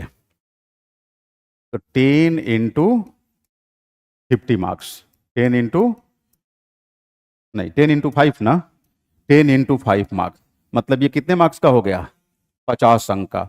तो पहला भी 50 अंक का है और ये पांचवा भी 10 इंटू 5, दैट इज 50 मार्क्स। सारे 10-10 अंकों के हैं। और यहां प्रत्येक प्रश्न का उत्तर 150 शब्द में लिखना होता है, पहले और पांचवा। कहने का मतलब कि पहले प्रश्न में कुल कितने क्वेश्चन हुए? 5। एक प्रश्न को कितने शब्दों में लिखना है? 150 वर्ड्स। तो 150 वर्ड्स मल्टीप्लाइड बाई 5 कितना हो गया? 750 वर्ड, 750 शब्द। यानी एक ही प्रश्न पत्र के दोनों खंडों के जो अनिवार्य प्रश्न हैं, इन्हीं को लिखने के लिए कितने शब्द जाया करने होंगे? 1500 शब्द। अब रही बात कि क्वेश्चन नंबर 2, 3, 4, 6, 7, 8, इसमें जो 3-3 क्वेश्चंस का क्लस्टर है, यहां क्या है? तो यहां पर एक बारीकी ध्यान रखनी होगी। कंपलसरी क्वेश्चन के अलावा जितने क्वेश्चन हैं, सभी में क्वेश्चन नंबर ए 20 मार्क्स का होगा, बी और सी 15 मार्क्स ईच। यानी ए कितने नंबर का होगा? ये 15 मार्क्स का, सॉरी 20 मार्क्स का। और बी और सी कितने मार्क्स के होंगे? हाँ, ए 20, बी 15, सी 15, तो कितने हो गए? 15 टू जा 30 प्लस 20 50। 5 ही क्वेश्चन करने हैं 8 में से। 5 इंटू 50 कितना हो गया? 250 मार्क्स। तो इसमें बस सावधानी बरतनी है कि पहला जो क्वेश्चन है ए नंबर कितने अंकों का है? 20 अंकों का। तो अगर 10 अंकों के लिए 150 शब्द में उत्तर लिखने की मांग की जा रही है, तो बताइए 20 अंकों का उत्तर कितने शब्दों का होगा? 300 शब्द का होगा ना भाई। 10 अंक का प्रश्न 150 शब्दों में लिखना है, मतलब प्रश्न का उत्तर। तो 20 अंकों के प्रश्न का उत्तर कितने शब्दों में लिखेंगे? 300 शब्दों में। तो इसकी जो वर्ड लिमिट होती है ए की, वो कितने वर्ड्स की होती है? 300 वर्ड्स। और बी और सी की, क्योंकि 15-15 शब्दों में उत्तर देना है, तो यहां पर फ्लेक्सिबिलिटी है, 200 से 250 शब्दों में लिखना होता है। अब जनरल स्टडीज से हम तुलना कर लेते हैं कि जनरल स्टडीज में 10 अंकों के प्रश्न को 150 शब्दों में लिखने के लिए कहा जाता है, और 15 अंकों के प्रश्न को 250। तो आइडियल हम 250 शब्द ही मानकर चलते हैं। तो बी और सी 250 शब्दों में, यानी 500 शब्द, और ये कितना हो गया? 300, यानी 800 शब्द। 800। तो कंपलसरी क्वेश्चन में 1500 शब्द सीमा, और 3 जो अदर है उसमें 2400। 1500 और 2400 कितना हो गया? लगभग 3900 शब्दों में, यानी 3500 से 4000 शब्द में एक प्रश्न पत्र का उत्तर लिखना होता है। यही बात जनरल स्टडीज में भी है। समझ रहे मेरी बात? हाँ। तो ऐसे ही प्रश्न पत्र दिखते हैं। उम्मीद करता हूं कि आप ये समझ गए होंगे जो मैं बताना चाह रहा हूं कि क्वेश्चन की प्रकृति कैसी है। यहां पर आपके पास पर्याप्त विकल्प मिलता है। भाई क्लस्टर ऑफ क्वेश्चंस कितने हैं? 8। तो 8 में से 5 ही का जवाब देना है ना, 5 ही का जवाब देना है। प्लस अगर देखें तो टोटल नंबर ऑफ क्वेश्चंस की बात करें तो 28 है। 28 में से कितने का जवाब देना है? 19 का ही ना। 9 और 10, कंपल्सरी के 10 क्वेश्चन हो जाएंगे, और जो अदर्स हैं उससे 3 3 जा 9, तो 19 क्वेश्चन। अच्छा आपको बता दूं, ये पैटर्न सारे ऑप्शनल पेपर्स के साथ होता है, हर जगह आप देखेंगे, है ना। तो अब मैं उम्मीद करता हूं कि ये तो आपको मालूम चल गया कि हमें ऑप्शनल में कम से कम विकल्प मिलता है। अब जैसे मान लीजिए पेपर 1 पढ़ रहे हैं, अब पेपर 1 में suppose Indian government and politics पर उतनी पकड़ नहीं बन पाई, पॉलिटिकल थॉट थिंकर्स आइडियोलॉजी पे पकड़ बन गई, तो आप पहले से ही माइंडसेट बना लेंगे कि पार्ट ए से हमें कितने क्वेश्चन करने हैं? 3, और पार्ट बी से 2। तो 4 में से 2 तो चूज कर ही सकते हैं। तो इसीलिए ऑप्शनल की तैयारी अगर हम सिलेबस को ठीक तरीके से फॉलो करते हुए चलें तो जनरल स्टडीज की तुलना में अधिक प्रेडिक्टेबल होती है। मतलब आप यहाँ प्रेडिक्ट कर सकते हैं कि हम क्या पढ़ें और क्या चाहें तो स्किप कर दें। हालांकि जब हम तैयारी करते हैं, शुरुआती दौर में होते हैं, तो स्किप करने के बारे में सोचते भी नहीं हैं, लेकिन एक उपयोगितावादी दृष्टिकोण से आपको मैं बता रहा हूं कि कम से कम ऑप्शनल में यह गुंजाइश होती है, जनरल स्टडीज में यह गुंजाइश नहीं होती।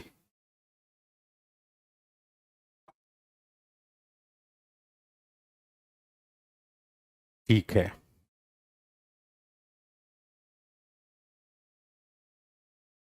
अब जरा देखें राजनीतिक सिद्धांत।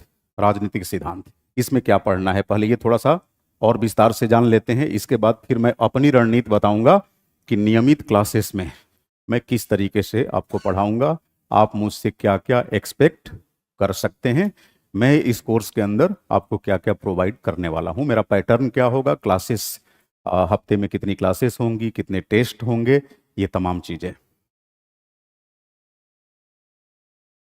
देखिए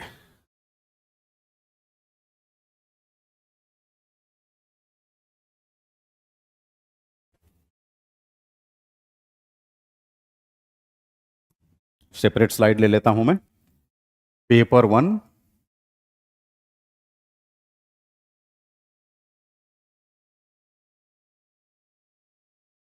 पार्ट ए। हमने पहले ही जान लिया था कि पेपर 1 पार्ट ए में कुल कितनी यूनिट्स है? 10 यूनिट्स है। 10 यूनिट्स। ये 10 यूनिट्स 3 आयामों में बटी हुई हैं। वो तीनों आयाम कौन से हैं? राजनीतिक सिद्धांत, राजनीतिक विचारधाराएं और राजनीतिक चिंतन। गुड।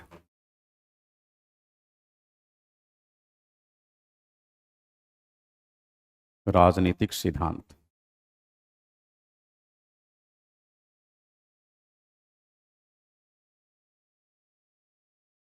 राजनीतिक विचारधाराएं।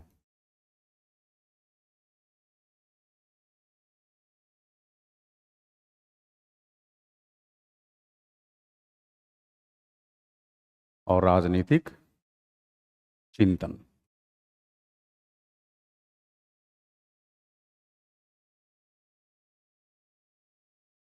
यूनिट नंबर 1 to 7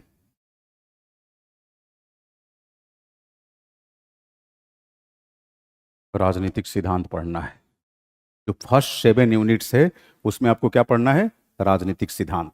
शुरुआत होती है पहली यूनिट से, राजनीतिक सिद्धांत, अर्थ तथा उपागम, political theory, meaning and approaches, meaning and approaches. इसके बाद फिर थ्योरी ऑफ स्टेट पढ़ते हैं, राज्य का सिद्धांत, समानता का सिद्धांत, अधिकार का सिद्धांत, समझ रहे मेरी बात, न्याय का सिद्धांत, शक्ति का सिद्धांत, ये तमाम चीजें आपको पढ़नी है ना। फिर जब आप राजनीतिक विचारधाराओं की तरफ आते हैं तो इसको लेकर हमारे सिलेबस में केवल एक यूनिट है। कौन सी? 8वीं यूनिट। इसमें राजनीतिक विचारधाराओं के अंदर उदारवाद, समाजवाद, मार्क्सवाद, गांधीवाद, नारी अधिकारवाद, यही सब पढ़ना है। समझ रहे मेरी बात? यही सब पढ़ना है।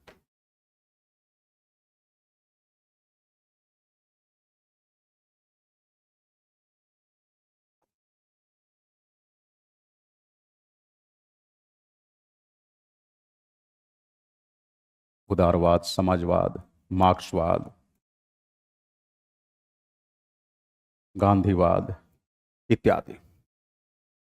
और राजनीतिक चिंतन के अंदर 2 यूनिट्स दे रखा है, unit number 9 and unit number 10। और आपको बताऊं, ये पूरा जो सिलेबस है ना, इसमें मान के चलिए कि कम से कम सिलेबस का 25% हिस्सा ऐसा है जो स्वयं में ही ओवरलैप्ड है। यानी जो आप 7वीं यूनिट 8वीं यूनिट में पढ़ रहे हैं वो 9वीं और 10वीं यूनिट में भी पढ़ने को मिलेगा। हो सकता है दूसरी यूनिट में भी उसके बारे में आप पढ़ चुके हों। तो इस तरह की ओवरलैपिंग है। यही कारण है कि इसकी जो ओवरलैपिंग है, मैं इसे निगेटिव एस्पेक्ट के रूप में नहीं लेता।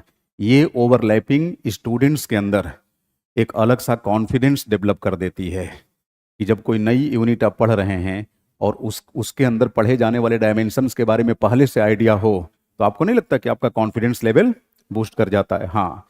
तो तमाम लोग इसको निगेटिव एस्पेक्ट के रूप में मानते हैं कि बहुत ज़्यादा ओवरलैपिंग है, ओवरलैप पोर्शन को हम क्लास में स्किप कर देंगे।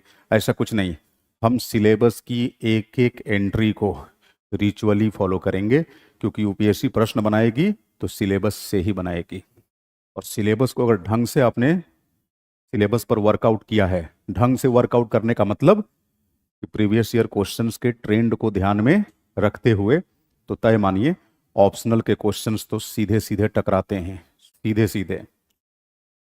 और उलूल जुलूल तरीके से मान लीजिए आपने किया है तो फिर कुछ नहीं कहा जा सकता। मैं क्यों कहा कि सीधे सीधे टकराते हैं? क्योंकि कुल क्वेश्चन पूछ रहा है 28, जवाब कितना देना है? 19 का। क्लस्टर ऑफ क्वेश्चंस की बात करें तो 8 क्वेश्चन, जवाब कितने का देना है? 5। अगर आपको 3 क्वेश्चन के रूप में विकल्प मिल जाए, ये कोई छोटी बात है क्या? यही आपको कंफर्ट जोन में लेकर चली जाती है। और ये बात सारे सब्जेक्ट्स के साथ है, ऐसा नहीं, सभी सब्जेक्ट्स के साथ है। राजनीतिक चिंतन, इसमें बेसिकली पाश्चात्य चिंतन और प्राच्य चिंतन, इनके बारे में पढ़ना है। सिलेबस में 9वीं यूनिट में भारतीय राजनीतिक चिंतन दिया है, जिसको हम बोलते हैं प्राच्य चिंतन। भारतीय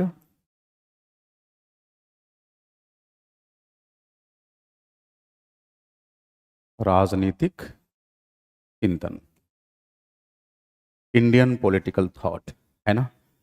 ये 9वीं यूनिट में है। और 10वीं यूनिट में क्या है? पाश्चात्य, बिल्कुल, वेस्टर्न पॉलिटिकल थॉट, पाश्चात्य राजनीतिक चिंतन, पाश्चात्य राजनीतिक चिंतन। भारतीय राजनीतिक चिंतन में चिंतन की प्राचीन धारा और आधुनिक धारा दोनों के बारे में पढ़ना है। समझ रहे मेरी बात? Ancient Indian political thought tradition as well as modern Indian political thought tradition.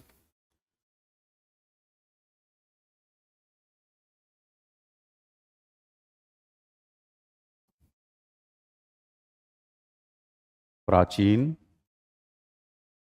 भारतीय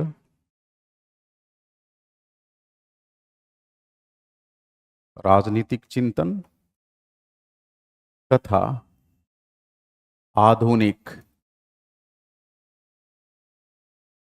भारतीय राजनीतिक चिंतन। आधुनिक भारतीय राजनीतिक चिंतन। ठीक वैसे ही पाश्चात्य राजनीतिक चिंतन की भी दो धाराएं पढ़नी है, प्राचीन तथा आधुनिक। बिल्कुल,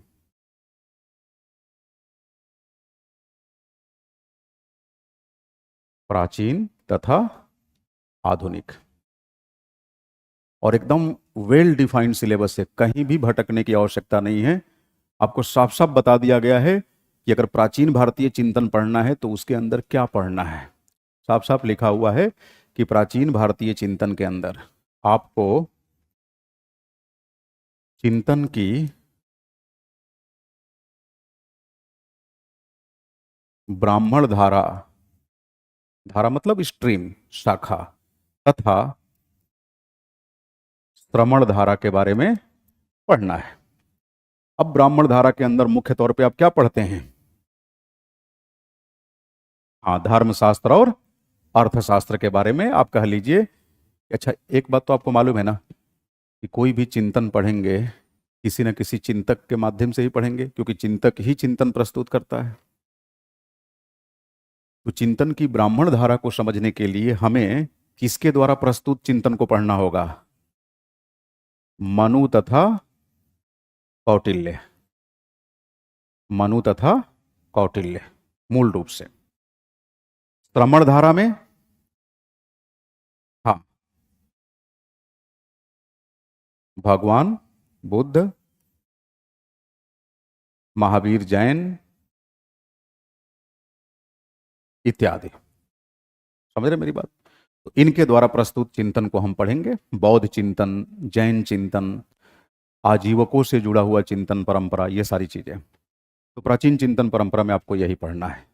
अच्छा, आधुनिक भारतीय चिंतन में क्या पढ़ना है? तो सिलेबस में साफ साफ डिफाइन कर दिया गया है कि यहां पर आपको किन किन चिंतकों को पढ़ना है।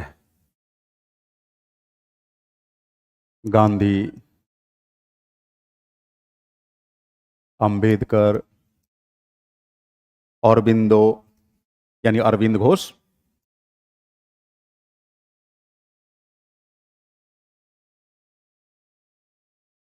सर सैयद अहमद खां, एम एन रॉय, है ना, एम एन रॉय, इन्हीं का चिंतन पढ़ना है। ठीक है। दूसरी बात, पाश्चात्य राजनीतिक चिंतन। पाश्चात्य राजनीतिक चिंतन में मुख्य तौर पे आपको यूनानी राजनीतिक चिंतन पढ़ना है। भाई, पाश्चात्य चिंतन की जो प्राचीन धारा थी वो कहां से प्रस्फुटित हुई? यूनान से, एंशियंट ग्रीस, प्राचीन यूनान। हाँ,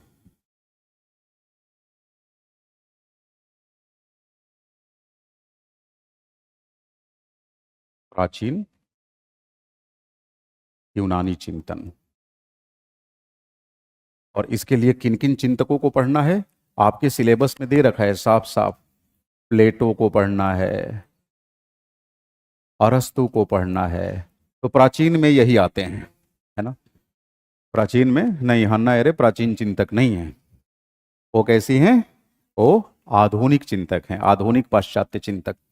देख रहे हैं, पाश्चात्य चिंतक को भी मैं दो श्रेणियों में बांटा हूं। प्राचीन में यही दो यूनानी चिंतक पढ़ने हैं आपको, प्लेटो और अरस्तु। जाहिर सी बात है, प्लेटो को पढ़ेंगे तो वास्तव में आप सोक्रेटिस को पढ़ रहे होते हैं, सुकरात को। तो जानेंगे इसकी पूरी कहानी को नियमित क्लासेस में। आधुनिक चिंतन मतलब आधुनिक पाश्चात्य चिंतन। तो इसमें क्या पढ़ना है आपको? तो इसकी शुरुआत कहां से होती है? मैकियावेली से होती है ना। मैकियावेली,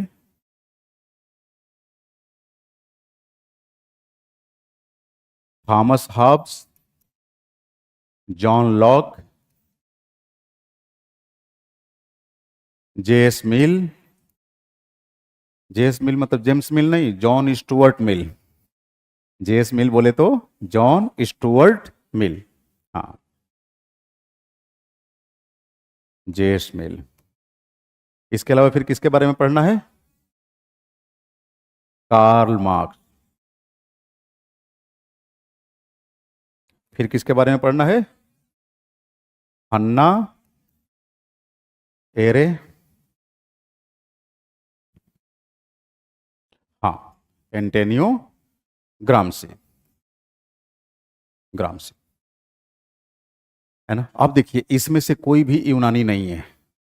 प्राचीन पाश्चात्य चिंतन जो है उसी में यूनानी चिंतकों को पढ़ना है, क्योंकि इन्होंने ही पाश्चात्य चिंतन की बुनियाद रखी। इन्होंने ही पाश्चात्य चिंतन की बुनियाद रखी। एक विचारक हुआ करता था, वाइट हेड। वाइट हेड कहता है कि the entire western political thought is nothing but the footnotes of Plato and Aristotle. संपूर्ण पाश्चात्य चिंतन कुछ और नहीं बल्कि प्लेटो तथा अरस्तु के चिंतन का फुटनोट्स है। फुटनोट्स मतलब एक तरह से पाद टिप्पणी। पाद टिप्पणी, फुटनोट्स। पूरे पन्ने पर आपने कुछ लिख दिया और लास्ट में यहां लिखते ना फुटनोट्स। तो जितना प्लेटो और अरस्तु ने कह दिया है उसका अदना सा हिस्सा कहने में इन लोगों ने सारा जीवन निकाल दिया, है ना। खैर, तो मैकियावेली इतालवी था, इटालियन था।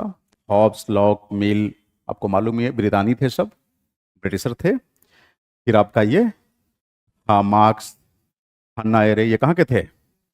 जर्मन थे। हाँ, तो ये जो भी जर्मन हो, इटालियन हो, ब्रिटिशर हो, हैं तो सारे वेस्टर्न ही। यूनान भी वेस्टर्न वर्ल्ड का हिस्सा है। तो इसीलिए इनके चिंतन को हम क्या बोलते हैं? पाश्चात्य चिंतन। तो 10वीं यूनिट में आपको यही पढ़ना है। उम्मीद करता हूं कि पार्ट ए का सिलेबस आप समझ गए होंगे कि मूल रूप से हमें क्या पढ़ना है। ठीक। अच्छा, आपको बताऊं, पार्ट ए और पार्ट बी, इन दोनों ही पोर्शन में हम लोग इक्वल इक्वल टाइम एलोकेट करेंगे। आप मान के चलिए कि पार्ट ए में लगभग मैं 110, मतलब पेपर 1 में कह लीजिए, लगभग मैं 110 से 115 लेक्चर लूंगा, 2-2 घंटे का, है ना। मतलब एक पार्ट हम लोग खूब आसानी से 50 से 55 लेक्चर में कर ले जाएंगे। अब कोई कहता है कि पॉलिटिकल साइंस पर अगर ठीक ठाक पकड़ बनानी है तो चिंतन पे सबसे ज्यादा पकड़ बनाने की जरूरत है। और इसी बहाने आमतौर पे लोग सिलेबस की शुरुआत कहां से करते हैं? 10वीं यूनिट से। मैं साफ साफ बता दूं, मुझे इस घिसी पिटी परंपरा में कोई यकीन नहीं है। मैं यूनिट 1 से ही स्टार्ट करूंगा। राजनीतिक सिद्धांत, अर्थ एवं उपागम। ये 10वीं यूनिट की परंपरा क्या है? किसी बुजुर्ग ने पढ़ा दिया, वहीं से उसका फॉलोवर उसी पैटर्न को शुरू कर दिया, फिर उसका आगे वाला फॉलोवर वही पैटर्न बना लिया। क्यों? मतलब सारा दिमाग आप ही के पास है। यूपीएससी ढक्कन है, उसको नहीं मालूम है। अगर यही करना होता तो अपने सिलेबस में पहले वेस्टर्न पॉलिटिकल थॉट नहीं लिखता। सीधी सी बात है। तर्क क्या दिया जाता है? तर्क ये दिया जाता है कि चिंतन नहीं पढ़ेंगे तो और कुछ समझ में आएगा ही नहीं। मैं गारंटी के साथ कहता हूं, सब अक्षरशः समझ में आएगा। और आमतौर पे होता क्या है कि चिंतन के नाम पे इसी में थ्योरी भी घसीट दी जाती है, विचारधारा भी घसीट दिया जाता है। स्टूडेंट सिलेबस को ठीक से समझ ही नहीं पाता कि आखिर कौन कौन सी यूनिट हो रही है। वो नहीं, मैं पूरी जिम्मेदारी के साथ आपको पूरा माइक्रो सीट में दे दूंगा कि पहला यूनिट कितने लेक्चर में खत्म होगी, पहले यूनिट पे टेस्ट कब होगा, दूसरे यूनिट पे कब टेस्ट होगा, वो सारी चीजें। और इस कड़ी में लगभग मान के चलिए कि पेपर 1 और पेपर 2 मिलाकर कुल आप 50 टेस्ट पेपर लिख चुके होंगे 6 महीने के भीतर। मेरी संडे छुट्टी रहेगी, आपकी एक दिन भी छुट्टी नहीं रहेगी। Monday to Saturday classes, Sunday test लिखना है। और ये सिलसिला चलेगा 6 महीने। मतलब 16 जून से जो बैच स्टार्ट हो रहा है अपना, ये मान के चलिए कि आपको एट एनी हाउ ±10 दिन जोड़ लीजिए, 20 दिसंबर तक मैं फ्री कर दूंगा, 20 दिसंबर तक। और इस समय मतलब इन 6 महीनों में, छुट्टियां तो लगभग भूल ही जाइए, काम करेंगे तो ढंग से करेंगे, नहीं तो कोई जबरदस्ती नहीं है।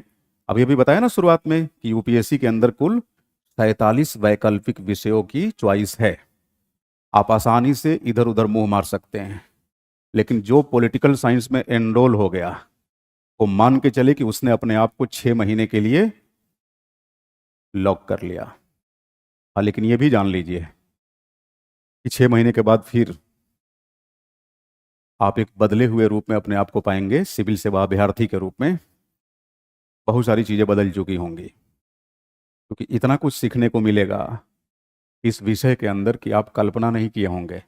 और वो कोई अलग से अतिरिक्त आपको मंत्र नहीं दिया जाएगा, सिलेबस ही बताएगा कि आपको क्या क्या पढ़ना है। मैं सिलेबस को फॉलो करूंगा और कोशिश करूंगा कि आप भी सिलेबस को ही फॉलो करें। सिलेबस ही वो कंजंक्शन होगा, वो एडजॉइनर होगा जो मुझे और आपको कनेक्ट किए रहेगा, है ना। तो चलिए आगे बढ़ते हैं पार्ट बी की तरफ। थोड़ा पार्ट बी में देखते हैं कि आईजीपी वाले पोर्शन में वास्तव में क्या क्या पढ़ना है। देखिए part B, Indian government and politics.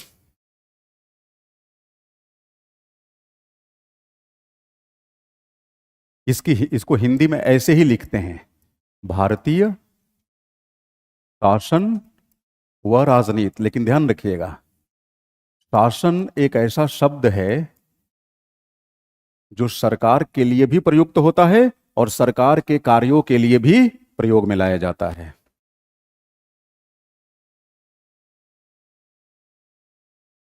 शासन का मतलब सरकार, शासन का मतलब सरकार के कार्य। अब अंग्रेजी शब्द अधिक क्लैरिटी देगा यहां। सरकार के कार्य मतलब क्या हुआ, गवर्नेंस, गवर्नेंस। और सरकार, यहां सरकार का संबंध स्ट्रक्चर से है, किससे है, संरचना से, संरचना से। तो इसको हम क्या बोलते हैं, गवर्नमेंट, गवर्नेंस नहीं, क्या बोलेंगे, गवर्नमेंट। तो यहां पर जो शासन शब्द का प्रयोग किया गया है वो वास्तव में किसके लिए किया गया है, सरकार, सरकार। यहां सरकार के कृत्यों के बारे में नहीं पढ़ना है, सरकार के कृत्यों के बारे में पढ़ना होगा आपको जीएस पेपर 2 के अंदर, गवर्नेंस में, सोशल जस्टिस के अंदर। गवर्नेंस और सोशल जस्टिस को एक साथ क्लब क्यों करते हैं, क्योंकि इंडिया एक वेलफेयर स्टेट है और कल्याणकारी राज्य में सरकार के जो भी कृत्य होते हैं they are largely dedicated towards how to ensure social justice amongst the masses. समझ रहे मेरी बात। तो मेरी चाय ठंडी हो गई, कोई बात नहीं, चाय ठंडी हो गई लेकिन तुलसी का टेस्ट आ रहा है। भारतीय शासन व राजनीति, पहली ही यूनिट है भारतीय राष्ट्रवाद, इंडियन नेशनलिज्म, भारतीय राष्ट्रवाद। इसमें समझ लीजिए कि भारतीय स्वाधीनता आंदोलन से संबंधित कुछ महत्वपूर्ण मुद्दों के बारे में पढ़ना होता है, जैसे गांधीवादी आंदोलन, उदारपंथी, गरमपंथी आंदोलन, ये तमाम चीजें, है ना, भारत छोड़ो आंदोलन, राष्ट्रीय आंदोलन के विभिन्न परिप्रेक्ष्य जो मैं शुरुआत में भी डिस्कस किया था। बड़ी सिंपल सिंपल चीजें पढ़नी है। अब जैसे मान लीजिए राष्ट्रीय आंदोलन का मार्क्सवादी परिप्रेक्ष्य, तो मार्क्सवादी परिप्रेक्ष्य कहता है कि गांधी और नेहरू जैसे स्वाधीनता सेनानी बेसिकली ब्रिटिश बुर्जुआ तथा भारतीय बुर्जुआ के दलाल थे, दलालों से अधिक कुछ नहीं थे। ये कौन सा परिप्रेक्ष्य कहता है, मार्क्सवादी। और वो आरोप लगाते थे गांधी जी पर कि ये चाहते हैं कि ब्रिटिश बुर्जुआ को हटाकर सत्ता में किसे बैठाएं, भारतीय बुर्जुआ को।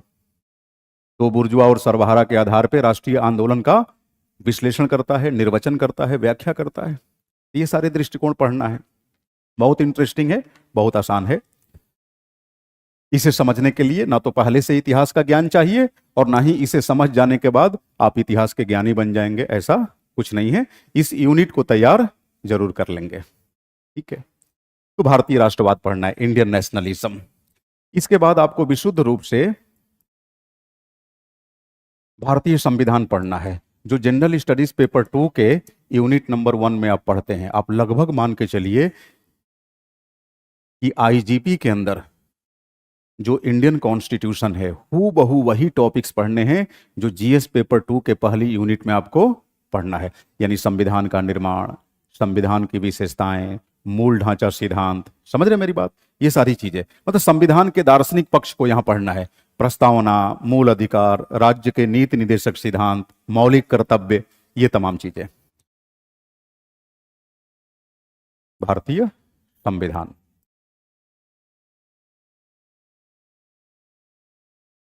निर्माण, विशेषताएं,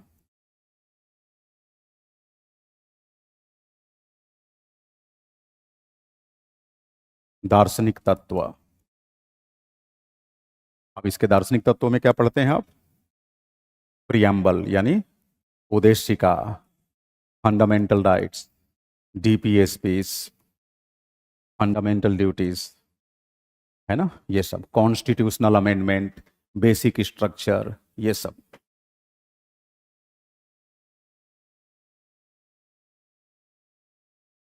संविधान संशोधन, मूल ढांचा, न्यायिक पुनरावलोकन, ये सब आपको यहां पढ़ना है भारतीय संविधान में।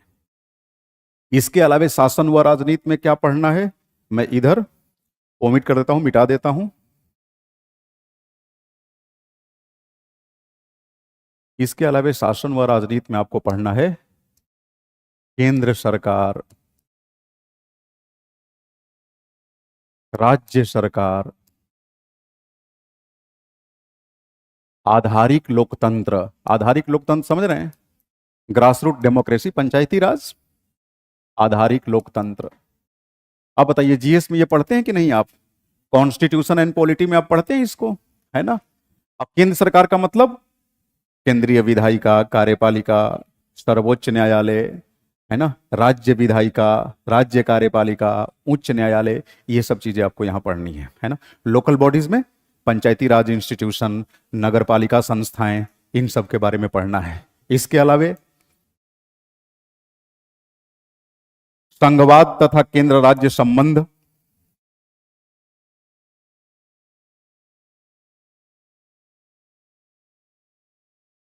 संघवाद तथा केंद्र राज्य संबंध। फिर इसके बाद आपको constitutional and quasi judicial bodies, constitutional bodies, statutory bodies and quasi judicial bodies, ये यूनिट नंबर 8 और 9 में जो जनरल स्टडीज पेपर 2 के अंदर आप पढ़ते हैं ना, वो हूँ बहुत सारी चीजें इसमें पढ़नी है। अब जीएस पेपर 2 में वेल डिफाइंड नहीं है कि क्या क्या पढ़ना है, हम लोग गेस करके पढ़ाते और पढ़ते हैं, लेकिन यहां पर साफ साफ दिया है कि आपको क्या पढ़ना है। भारत का नियंत्रक एवं महालेखा परीक्षक, संघ लोक सेवा आयोग, राष्ट्रीय मानवाधिकार आयोग, अनुसूचित जाति व जनजाति आयोग, अन्य पिछड़ा वर्ग आयोग, समझ रहे हैं? बिल्कुल क्लैरिटी के साथ सिलेबस में मेंशन है। ये सारे इंस्टीट्यूशंस आपको पढ़ने हैं यहां पर। इसके अलावा इलेक्टोरल पॉलिटिक्स है, इलेक्टोरल पॉलिटिक्स। इलेक्टोरल पॉलिटिक्स में आपको पढ़ना है भारतीय राजनीति की गत्यात्मकताएं, भारतीय राजनीति की गत्यात्मकताएं, अंग्रेजी में इसको बोलते हैं dynamics of Indian politics, like caste, religion, ethnicity, इन 3 का तो नाम दिया है। अब जाहिर सी बात है इसे पढ़ेंगे तो साथ में भाषावाद, क्षेत्रवाद, ये भी पढ़ेंगे। तो ये सारे फैक्टर्स पढ़ने हैं। हमारे देश में किस तरीके से मतदाताओं का व्यवहार निर्मित होता है, वोटिंग बिहेवियर, है ना। राजनीतिक दलों के बारे में पढ़ना है, राजनीतिक दलों के बारे में, तो प्लस भारत में जो लेजिस्लेचर्स हैं उनकी भूमिका तथा उनकी कार्य प्रणाली में किस प्रकार परिवर्तन हुआ आजादी से लेकर अभी तक। दबाव समूहों के बारे में पढ़ना है ना। सामाजिक आंदोलनों के बारे में पढ़ना है, नियोजन के बारे में पढ़ना है। नियोजन के अंदर हरित क्रांति, भूमि सुधार और अन्य सामाजिक आंदोलन, ये सब आप यहाँ पार्ट बी के अंदर पढ़ते हैं। तो इस तरह से पेपर 1 के ये विषय वस्तु हैं। तो आप देख रहे हैं ना, पार्ट बी में ही पेपर 1 से GS 2 के लिए ओवरलैपिंग निकल कर आ रही है। लेकिन ये ओवरलैपिंग कहां तक है?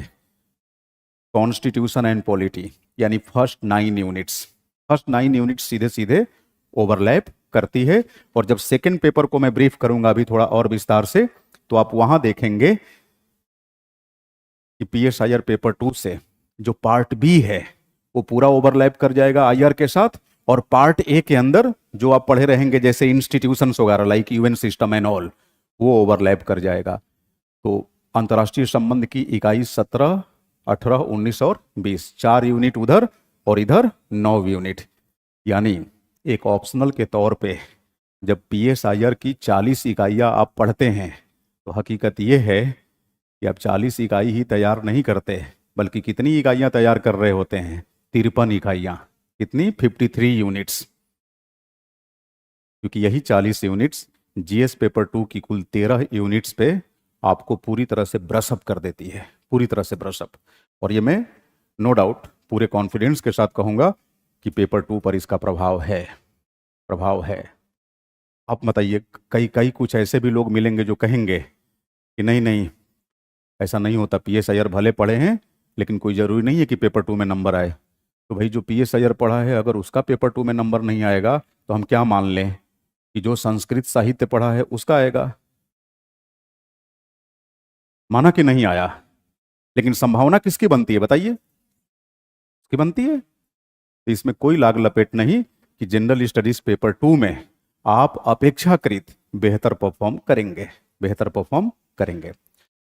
प्लस पेपर 1 के अंदर जो पार्ट ए है, ध्यान दीजिएगा, पार्ट ए में ये जो आप चिंतन पढ़ते हैं, राजनीतिक चिंतन, आप देखेंगे इन चिंतकों का हवाला पेपर 4 में भी आता है। आप देखते होंगे, आप पढ़ते होंगे पेपर 4।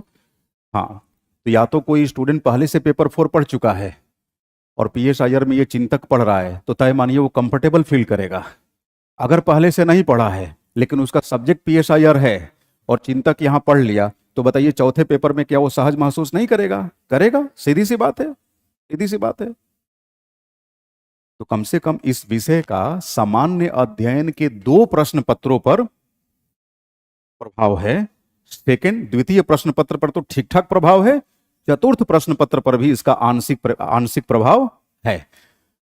मैं दावे के साथ कहता हूं कि ऐसा कोई ऑप्शनल नहीं है जिसका सामान्य अध्ययन के प्रश्न पत्रों पर इतना प्रभाव हो। शायद यही कारण है कि आज राजनीति विज्ञान व अंतर्राष्ट्रीय संबंध बेहद लोकप्रिय वैकल्पिक विषय बनकर उभरा है। ये एक बहुत बड़ा कारण है, आपको बताऊं, ये बहुत बड़ा कारण है। तो जरा हम लोग सेकेंड पेपर के सिलेबस को थोड़ा सा और विस्तार से देखते हैं और उसके बाद फिर हम बात करेंगे English medium versus Hindi medium concerning the subject like political science. क्या इसमें स्कोर हो सकता है, उस पर हम बात करेंगे। कौन कौन से अभ्यर्थी इसे अपना ऑप्शनल बना सकते हैं, उस पर भी बात करेंगे। क्या कोई विद्यार्थी जो अभी सिविल सेवा परीक्षा देने के लिए एलिजिबल नहीं है, 4-5 वर्षों के बाद होगा, या मान लीजिए 2-3 साल बाद उसे सिविल सेवा की परीक्षा देनी है, इससे पहले कोई अन्य परीक्षा देनी है, तो क्या अन्य परीक्षाओं में इसका कोई रोल होगा, उस पर भी हम लोग बात करेंगे।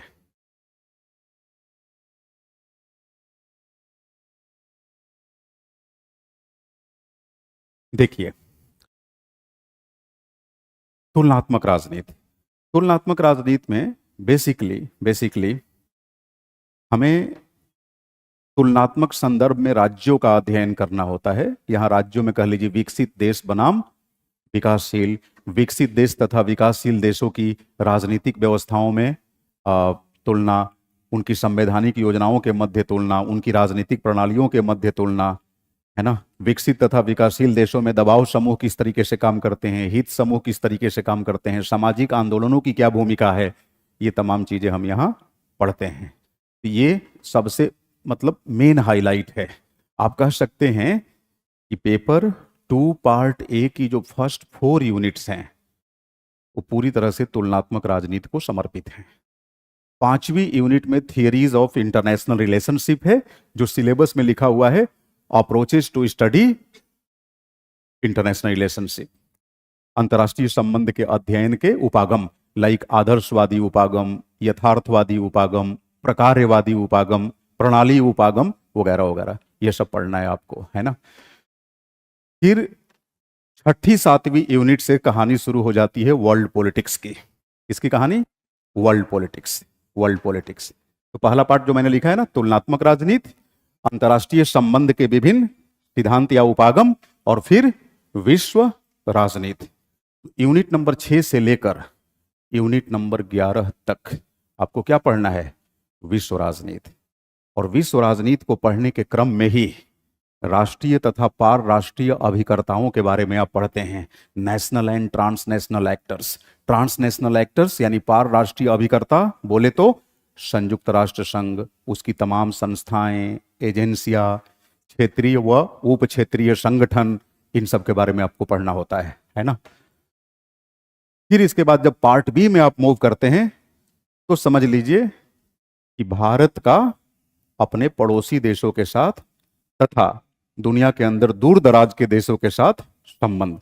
नाम ही है इसका, देखिए, इंडिया एंड वर्ल्ड, भारत तथा विश्व। तो कोई भी देश अपने संबंधों की जब शुरुआत करेगा तो ऑब्वियस सी बात है सबसे ज्यादा फोकस कहां करना चाहिए उसे? अड़ोस पड़ोस में।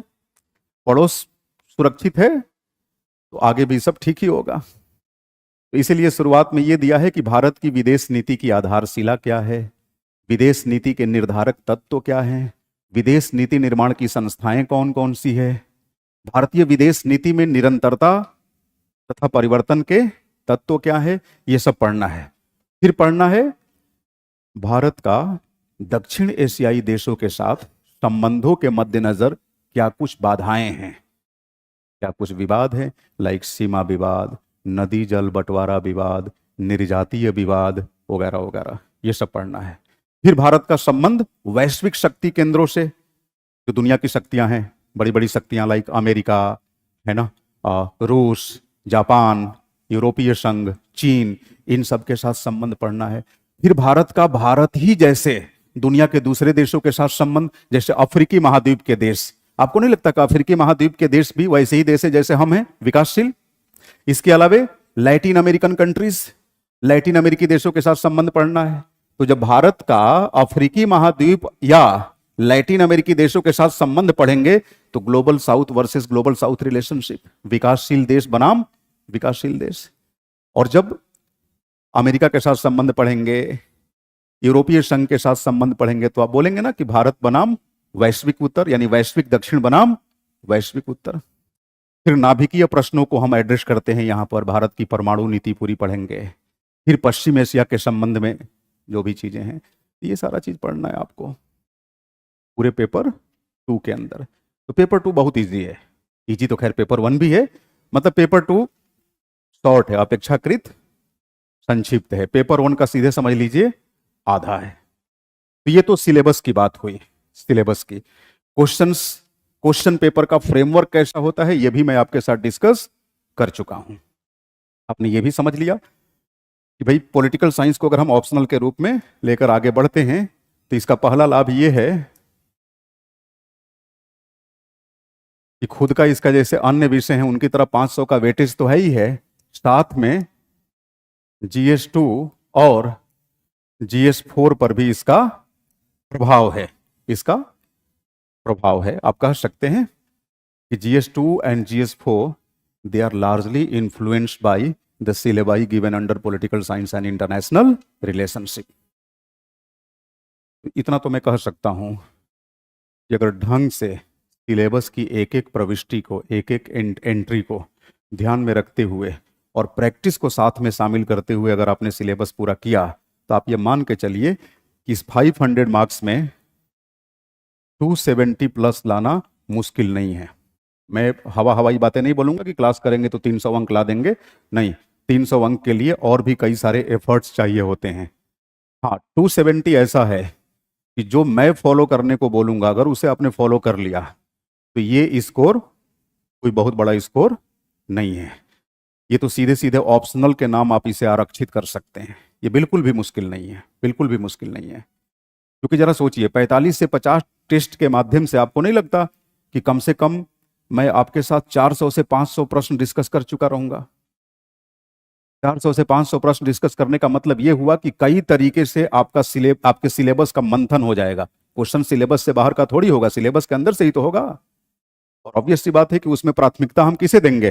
प्रीवियस ईयर क्वेश्चंस को। तो प्रीवियस ईयर क्वेश्चंस को आधार बनाकर कंटेम्प्ररी ट्रेंड से जोड़ते हुए उस पर प्रैक्टिसेबल होंगे। और हमें यह भी मालूम है कि पूरी क्लास के 10% लोग ही इन सारी चीजों को कर पाएंगे। अगर वो कर पाए तो ये मान के चलिए, ये मैं छोटा फिगर लिखा हूं, ये बहुत छोटा फिगर है। और मैं कह रहा हूं कि कुछ ही लोग क्यों करेंगे? जब आप सब्जेक्ट ज्वाइन करें तो भाई इसी पर्पज से करते हैं ना, कि हम उस सब्जेक्ट पर ठीक ठाक पकड़ विकसित कर लें। क्योंकि देखिए, ऑप्शनल कोई मजाक नहीं होता। ऑप्शनल बार बार बदला भी नहीं जाता।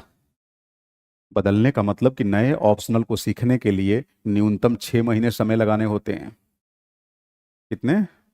6 महीने। अब कोई भले बोल दे कि हम 4 महीने में खत्म करा देंगे, तो करा देंगे बेवकूफ बना के कि देखो 30% ये सिलेबस ओवरलैप करता है, 40 यूनिट को घटा के 26 यूनिट बना दिया, पढ़ा दिया।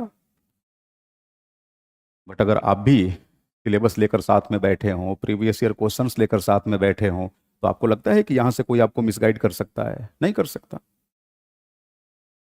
और हम तो क्लास की शुरुआत में ही बारूद बना देते हैं कि कम से कम सिलेबस और ट्रेंड एनालिसिस को लेकर मेरे स्टूडेंट्स जरा भी कॉम्प्रोमाइज नहीं करते, क्योंकि ये उनकी आदत का, मैनरिज्म का हिस्सा बन जाता है, एटिकेट्स का हिस्सा बन जाता है ना। ये स्कोर मुश्किल नहीं है। जनरल स्टडीज पेपर 2 की अगर हम बात करें तो भाई पेपर 2 में 250 अंक। 250 अंकों में एक बात तो साफ साफ हम कह सकते हैं कि भाई 180 मार्क्स जो क्वेश्चंस हैं यहाँ, 180 मार्क्स के क्वेश्चंस, इसमें तो आप काफी कंफर्टेबल रहेंगे। गवर्नेंस और सोशल जस्टिस को चूंकि पीएस हायर के बिहाफ पे आपको नहीं पढ़ाया जाएगा, लेकिन इसका मतलब ये थोड़ी हुआ कि गवर्नेंस और सोशल जस्टिस आप पढ़ेंगे ही नहीं। पढ़ेंगे। तो पहले से अगर 180 मार्क्स क्वेश्चन पे आपकी पकड़ है, तो आपको नहीं लगता कि 60-70 नंबर के प्रश्नों पर तो पकड़ बनानी है? और तो इस 250 नंबर के प्रश्न पत्र में हम दावे के साथ कह सकते हैं कि जिसने ठीक तरीके से पॉलिटिकल साइंस का सिलेबस पढ़ा है, दोनों पेपर, कुछ भी हो जाए 150 तो स्कोर कर ही लेगा, 100% कर लेगा।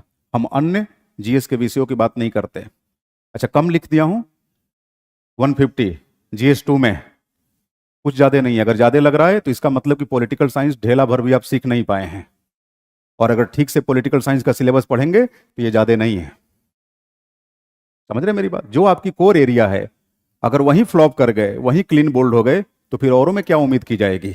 इसके अलावा जो 3 पेपर हैं, जीएस 1, जीएस 3 और जीएस 4, अब बताइए क्या ये मानकर नहीं चलेंगे कि 250 में तो 100 अंक हासिल करेंगे ही करेंगे? टारगेट तो यही रहता है, 100 से कम कौन लाना चाहेगा? आप जोड़ लीजिए 300। अगर ऑप्शनल पे ठीक ठाक पकड़ बनी तो देखिए यहां 270 पे ही आपकी पकड़ नहीं बन रही है, बल्कि किस पे बन रही है? यहां भी लगभग 150 पे आपकी पकड़ बन रही है। और ये बहुत बड़ा गेम चेंजर साबित होगा, बहुत बड़ा गेम चेंजर। और ये मुश्किल नहीं है, बिल्कुल मुश्किल नहीं है। आप बताइए, 400 घंटा आप पॉलिटिकल साइंस के नाम पे पढ़े हैं, 200-250 घंटा जीएस पेपर 2 के नाम पे पढ़े हैं, 600 घंटा पढ़ने के बाद आप ये कह रहे हैं कि जीएस 2 में 150 मार्क्स बहुत ज़्यादा है, तो आप पहले से ही मानकर बैठे हैं कुछ नहीं होना है। अच्छा, तो जो ये मानकर बैठे हैं कि कुछ नहीं होना है, उनके लिए भी बता रहा हूं मैं, तो भले कुछ ना हो, अगर किसी को लगे कि ये सारा पढ़ लेने के बाद भी शायद सिविल सर्विसेज मेरे बुत्ते का नहीं है, तो ये मान के चलिए आपको पता ही नहीं चलेगा। ये पूरा सिलेबस आपको इतना बड़ा बकैत बना देगा कि जहां जाएंगे लोगों को जबरदस्ती सुनाएंगे। समझ रहे मेरी बात? नुकसान कहीं से नहीं है। अब जरा हम बात कर लेते हैं कि कौन कौन ये सब्जेक्ट ले सकता है। सीधी सी बात है भाई, चाहे आप साइंस बैकग्राउंड के हैं, चाहे आप कॉमर्स बैकग्राउंड के हैं, चाहे किसी भी बैकग्राउंड के हैं, ये सब्जेक्ट आप ले सकते हैं एजुकेशनल क्वालिफिकेशन के लिहाज से। अब जनरल स्टडीज की क्लास में अगर 12वीं पास बच्चा बैठा हुआ है तो ऑप्शनल की क्लास में भी मुझे नहीं लगता कि उसे कोई रोक सकता है या उसे रोकना चाहिए। मैं भी नहीं रोकूंगा, 12वीं पास वाले भी बैठ सकते हैं। अब सवाल ये उठता है कि उनको तो एग्जाम कब देना है, 8 साल बाद। तो कोई बात नहीं, अगर पॉलिटिकल साइंस से आपको ग्रेजुएशन करना है या पॉलिटिकल साइंस से मास्टर करना है, पोस्ट ग्रेजुएशन, वहां पर ये काम आ जाएगा। जिनको एकेडमिक में अपना कैरियर बनाना है, लाइक असिस्टेंट प्रोफेसर, लेक्चरर, बहुत सारे ऐसे लोग होते हैं। है मानिए यूपीएससी सीएससी पॉलिटिकल साइंस का सिलेबस इतना इतना साइंटिफिकली डिजाइंड है, यूजीसी नेट का पूरा सिलेबस इससे मैच कर जाता है, थोड़े मोड़े बदलाव के साथ। ऑलमोस्ट मान के चलिए 85 to 90% मैच कर जाता है। तो आप भले यूपीएससी ऑप्शनल के नाम पे आप कोर्स कर रहे हैं, लेकिन इसे इक्वली दूसरे क्षेत्र में भुना सकते हैं। अब जाहिर सी बात है, क्लास के अंदर तो यूजीसी नेट को टारगेट करके पढ़ाया नहीं जाएगा। यहाँ तो पूरा सारी रणनीति किसके इर्द गिर्द घूमेगी, आईएएस मेंस के। बट कंटेंट तो वही होगा, थोड़ा आपको अपना ओरिएंटेशन चेंज करना होगा, ऑब्जेक्टिव। अब जैसे मान लीजिए प्लेटो और अरस्तु आपने पढ़ लिया, तो यहाँ तो ज्यादातर संकल्पनात्मक दृष्टिकोण से पढ़ेंगे। तो अगर किसी टॉपिक पे आपकी कंसेप्चुअल क्लैरिटी डेवलप हो गई, तो आप ही बताइए उस पर आधारित ऑब्जेक्टिव क्वेश्चन करने में क्या समस्या आएगी? नहीं आएगी। तो आप वहां इसका लाभ उठा सकते हैं। और इसकी सलाह मैं क्यों दे रहा हूं, खास करके ऑनलाइन वाले बच्चों को।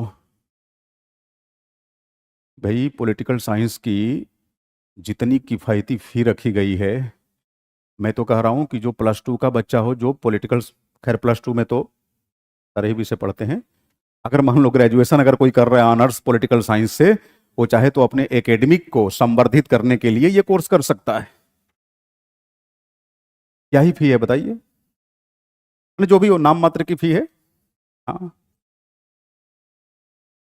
अब ये तो ऑफिस में पता चलेगा। वो ऑनलाइन की बता रहा हूं मैं, आप लोग ऑनलाइन का बताया ना आपने, अभी जो बताया ऑनलाइन का ना, ऑनलाइन का, ऑनलाइन की कम होगी अपेक्षाकृत। हाँ। तो बताओ ऑनलाइन वालों की फी के नाम पे कोई फी है? ये वास्तव में कोई फी नहीं है। ऑफलाइन की भी कम ही होगी। हाँ जी बिल्कुल, क्लास ऑफलाइन ही चलेगी। कैसे आपकी जीएस की चलती है? ऑफलाइन चलेगी और साथ में ऑनलाइन स्टूडेंट्स जुड़े रहेंगे। हाँ, proper test evaluation, copy checking, सब कुछ इसमें शामिल है। 6 महीने दबा के पढ़ना होगा, समझ रहे हैं? हाँ, और 1 हफ्ते के भीतर आपको परिवर्तन दिखने लगेगा।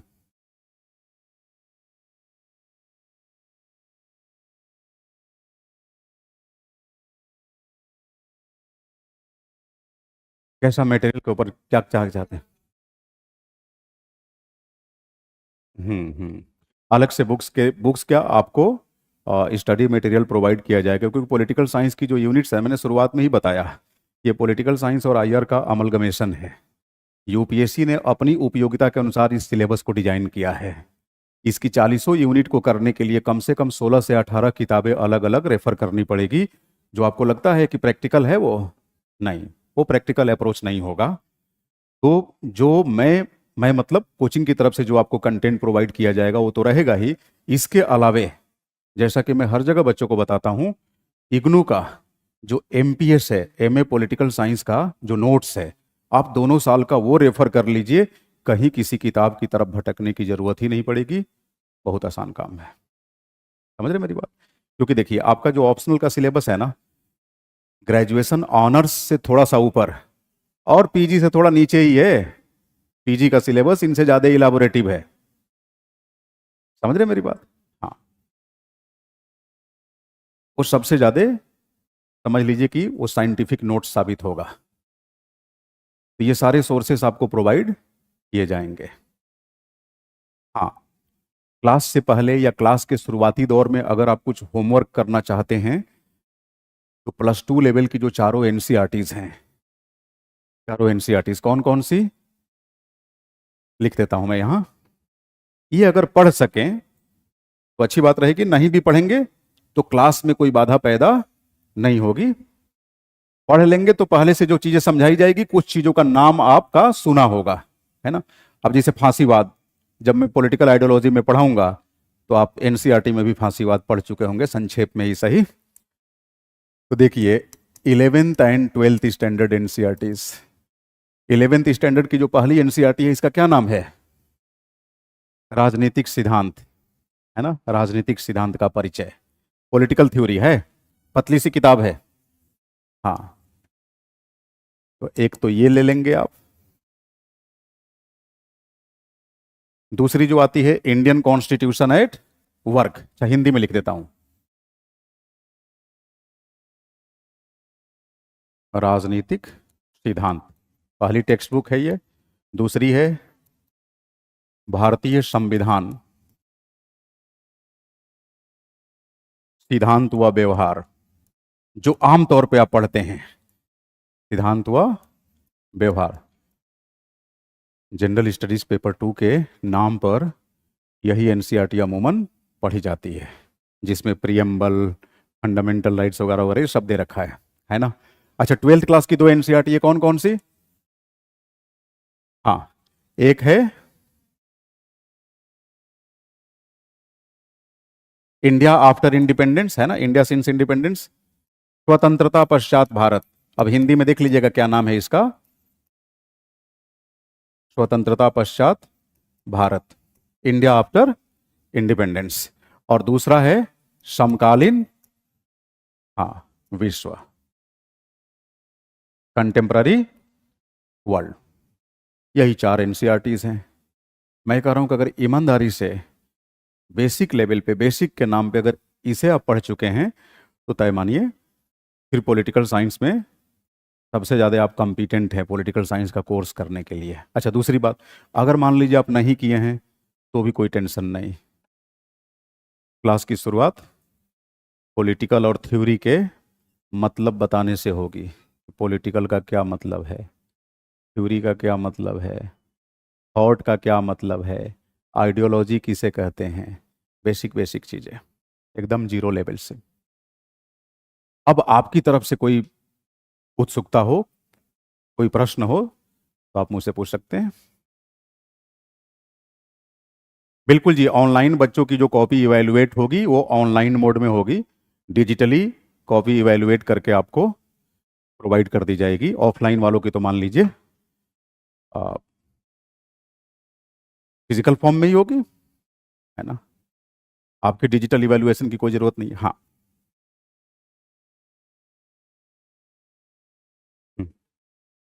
वो ऑनलाइन माध्यम से ही आप जैसे आंसर करते हैं, आंसर करने के बाद आप स्कैन करके कॉपी प्रोवाइड करेंगे, कुछ इस तरह का सिस्टम होगा। एक बार आप ऑफिस से कंफर्म हो लीजिएगा। हाँ ऐसा ही ना, हाँ ऐसे ही होता है ऑनलाइन। हाँ, आपको टेस्ट पेपर प्रोवाइड कर दिया जाएगा, आप आंसर करेंगे, फिर डिजिटली आप उसे फॉरवर्ड करेंगे, है ना, फिर वो इवैल्यूएट करके आपको प्रोवाइड कर दी जाएगी। हाँ, सेकंड पार्ट, हाँ, यूनिट 8 से या 9 से, नहीं समझ पा रहा हूँ क्या कहना चाह रहे हैं आप। हाँ, इंडियन गवर्नमेंट एंड पॉलिटिक्स। अरे उसमें पहली जो यूनिट है, पहली यूनिट पार्ट बी की, वो भारतीय राष्ट्रवाद है, इंडियन नेशनलिज्म, है ना। तो आप क्या कहना चाहते हैं कि वहां से शुरू होगा कि लास्ट से शुरू होगा? सिलेबस की शुरुआत होगी पेपर 1 पार्ट ए यूनिट 1। हाँ जी बिल्कुल, ए और बी दो भाग में। हाँ जी, पढ़ाया जाएगा ना उसको।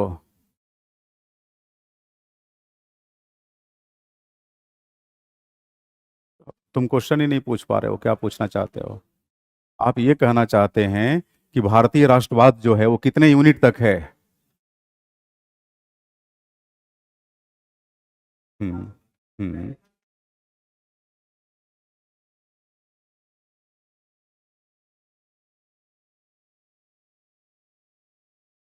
हम बता दे रहे हैं, सुनो सुनो सुनो।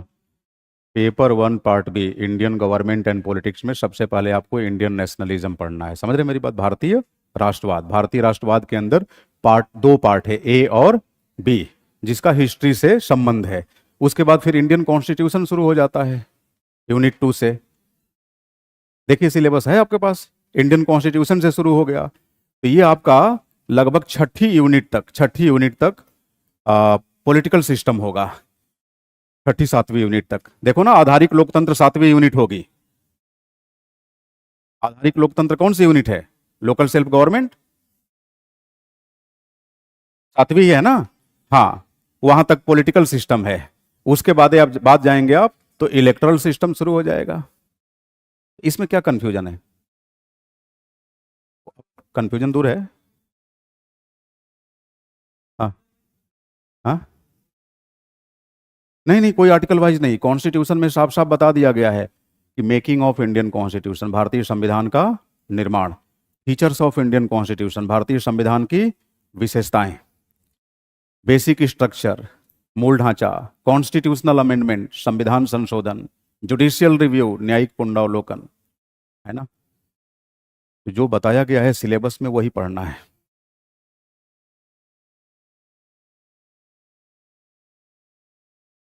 हाँ जी बिल्कुल, जैसे हर यूनिट जैसे हम शुरुआत करेंगे उस यूनिट पे आधारित क्वेश्चंस आपको प्रोवाइड कर दिए जाएंगे।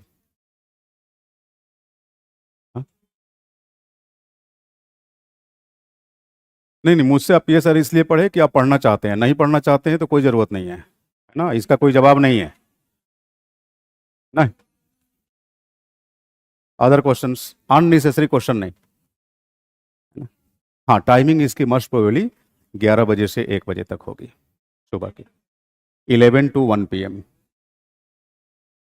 हाँ,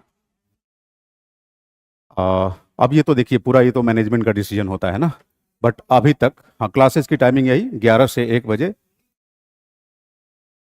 अब ये पता चल जाएगा आपको ऑफिस से। हाँ, अगर यहाँ नहीं हुई तो मुखर्जी नगर, नहीं तो यहाँ यहीं पे होगी, पता कर लीजिएगा। मतलब ये है कि ऑफलाइन क्लास चलेगी, ऑफलाइन क्लास होगी और ऑफलाइन ही ऑनलाइन माध्यम में जैसे ये बच्चे जुड़े हैं इनको प्रोवाइड की जाएगी, लाइव चलेगी। और पूछो कुछ। हाँ, देखिए करंट से आपको उतना ही अपडेट रहना होता है जितना जनरल स्टडीज पर्पज से आप अपडेट रहते हैं। जैसे अभी अभी आपको सिलेबस बताया, पेपर 1 पार्ट ए में कहीं भी करंट की जरूरत है? तुलनात्मक राजनीति में कहीं भी करंट की जरूरत है? थ्योरी ऑफ इंटरनेशनल रिलेशन में करंट की जरूरत है? नहीं। लेकिन आईआर के नाम पे जितना आप करंट अफेयर्स पढ़ते हैं, पॉलिटिकल डेवलपमेंट या इलेक्टरल डेवलपमेंट के नाम पे जो करंट अफेयर पढ़ते हैं, तय मानिए उससे थोड़ा कम की ही जरूरत है। तो ये भी एक मिथक है कि political science is all about current affairs. ये आमतौर पे बातें वो लोग करते हैं जिनको पॉलिटिकल साइंस के सिलेबस ही नहीं मालूम होता, क्योंकि सिलेबस अगर सामने हो तो पता चल जाएगा कहाँ करंट की जरूरत नहीं है। तो इन बातों पर नहीं आना है। दूसरी बात, क्या ये हिंदी मीडियम में अंकदायी है? भाई प्रश्न का अगर आप उत्तर लिखेंगे और ठीक से लिखेंगे तो चाहे किसी भी मीडियम में लिखे, मार्क्स आता है। तो अगर मार्क्स आता है तो क्यों अंकदायी नहीं होगा? समझ रहे हैं? प्लस ऐसा थोड़ी है कि अंग्रेजी मीडियम में कुछ अलग पढ़ा दिया जाता है, हिंदी मीडियम में कुछ अलग। हर कोई तो सिलेबस ही पढ़ाता है। हाँ जी बताइए। हम्म, अरे नहीं, वो तो नेट पे इजीली उपलब्ध है। कोई नहीं, हम अपने बिहाफ से प्रोवाइड करा देंगे आपको। पीडीएफ में कौन पैसा लग रहा है? नहीं नहीं, आंसर वगैरह नहीं लिखवाएंगे। आंसर लिखवाएं तो फिर पढ़ा किस लिए रहे हैं? आंसर हम चाहेंगे कि आप लिखें। हाँ, पहले तो कुछ पढ़ेंगे ना आप, पढ़ने के बाद आपको आंसर चाहिए ना। क्या पता आप आंसर खुद ही लिख डालें। वो क्लास करिएगा तो पता चलेगा, है ना। हाँ, क्लास करेंगे तब। समझ रहे हैं? और किसी का कोई क्वेश्चन?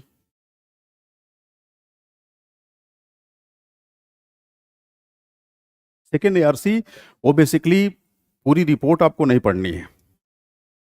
गवर्नेंस में जहां उसका रेफरेंस है, रेफरेंस हम देंगे उसका। जैसे मान लीजिए गुड गवर्नेंस को लेकर सेकेंड एआरसी क्या कहती है, सेकेंड एआरसी की कौन सी रिपोर्ट इससे संबंधित है, उसे हम रेफर करते हैं। अगर पूरी सेकेंड एआरसी आप पढ़ें तो अपने आप में पूरा एक सब्जेक्ट पढ़ने के बराबर हो जाएगा। हम्म,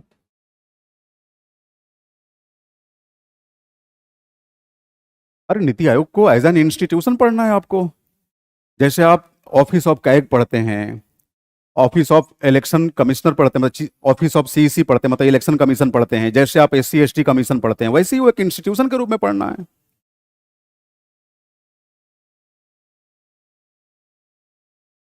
हम्म।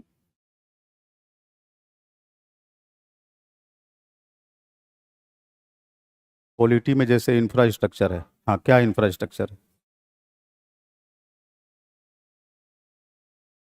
नहीं नहीं, जो पूछना चाहते हो आराम से कंफर्टेबल होकर पूछिए। अच्छा, और किसी का कोई सवाल? हाँ जी।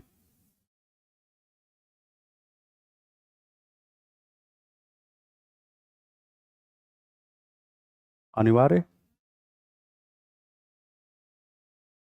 हाँ, प्रश्न एक प्रश्न रहेगा, जैसे मान लीजिए पार्ट ए का कंपलसरी पहला क्वेश्चन, पार्ट बी का कंपलसरी पांचवा, तो पांचवा ही तो पार्ट बी का पहला हुआ ना। और जो तीन क्वेश्चन लिखना है उसमें बस ये करना है कि कंपलसरी के अलावे एक पार्ट से कोई और एक क्वेश्चन लिखना है, फिर बचा दो। आप दो चाहे तो किसी एक ही पोर्शन से आप कर सकते हैं, मतलब हर एक पार्ट से कंपलसरी के अलावे कम से कम और एक क्वेश्चन होना चाहिए। हाँ जी, वो स्ट्रिक्टली लिखा होता है। हाँ, थोड़ा साफ साफ बोलो, हड़बड़ा के बोल रहे हो, आराम से बोलो। हम्म। ये क्वेश्चन है। हाँ, ये मैं आपसे एक्सपेक्ट करता हूँ कि आप ये शहर सिंपोजियम में आए हैं और यही सब। यूनिट वन को 10 घंटे में खत्म करेंगे तो बी को कितने घंटे में? अरे प्लानर ले लेना इसका यार, यही क्वेश्चन है। नहीं नहीं, अब अभी तो तुम जीएस पढ़ो, अभी जीएस पढ़ो, एनसीईआरटी वगैरह पढ़ो। हाँ, जब आपको बता बता दिया गया है कि पूरा कोर्स लगभग 350 घंटे का कोर्स होगा, 6 महीने का कोर्स होगा, 2 घंटे रोज क्लास चलेगी, अभी कोई कंफ्यूजन है? हाँ। हम्म। क्या कर रहे हो? दे सकते हैं ना। बस ये है कि आप जिस मीडियम में क्लास अटेंड कर रहे हैं उस मीडियम की आपकी समझ होनी चाहिए। अगर चीजें समझ रहे हैं तो अपनी भाषा में लिखिए। हमने बहुत सारे बच्चों को देखा है जिनको एग्जाम मराठी में लिखनी है, गुजराती में लिखनी है, वो अपनी चॉइस से या तो इंग्लिश मीडियम क्लासेस अटेंड कर रहे हैं या हिंदी मीडियम, लेकिन फाइनली उन्हें अपनी वर्नाकुलर लैंग्वेज में लिखना है।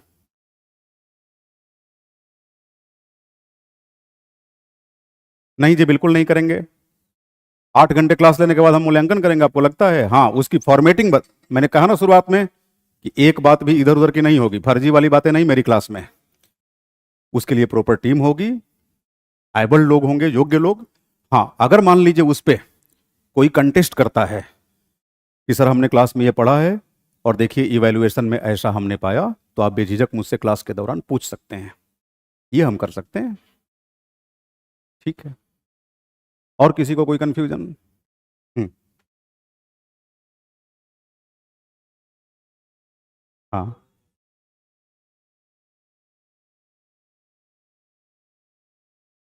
नहीं नहीं, देखिए हिंदी मीडियम के बैच में तो मैं पहले भी बोल चुका हूँ एक ऑनलाइन सेशन में, मेरा अपना खुद का मानना है कि जो मीडियम हो क्लास उसी मीडियम में होनी चाहिए। मैं ये बीच वाली मीडियम में यकीन नहीं रखता।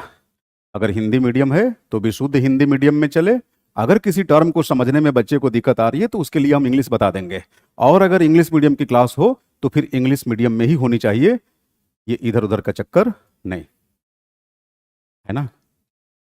क्योंकि फाइनली ये ऑप्शनल है। जनरल स्टडीज में मान लो कोई छोटा सेगमेंट है, 25-30 लेक्चर में खत्म हो जाना है, चलिए एक बार आपने पढ़ा, प्रॉपर क्लैरिटी डेवलप नहीं हुई तो आप दूसरी बार भी पढ़ लेते हैं। लेकिन आप ही बताइए, 6-6 महीने का कोर्स आप मल्टीपल टाइम्स पढ़ पाएंगे क्या? नहीं। तो यहाँ गलती सुधारने का अवसर बहुत कम मिलता है। तो इसलिए एक बार जब आप पढ़ें तो प्रॉपर आपका क्लास नोट्स तैयार होना चाहिए, ताकि इन फ्यूचर आप आसानी से अपने सिलेबस को रिवाइज कर सकें। ठीक है। हाँ,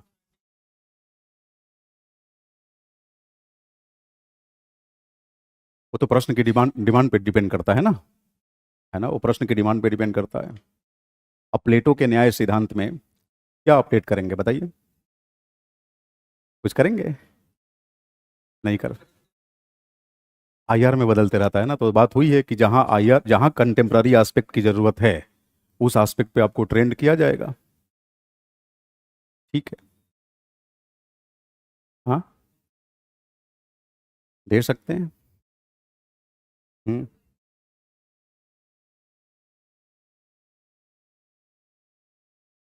देखिए अभी फिलहाल सूत्रों के हवाले से मैं बता सकता हूं कि 11 से 1 बजे की टाइमिंग है।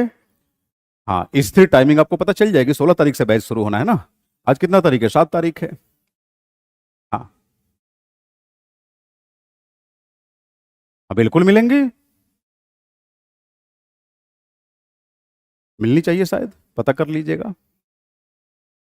3 दिन की होती है, हाँ तो बस बता तो रहे हैं ये कि 3 दिन की डेमो है। तब क्यों चिंतित हैं?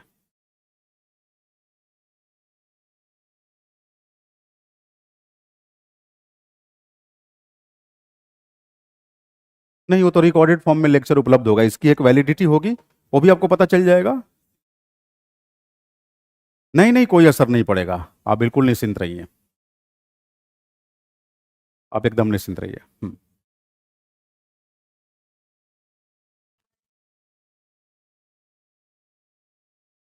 क्या चीज?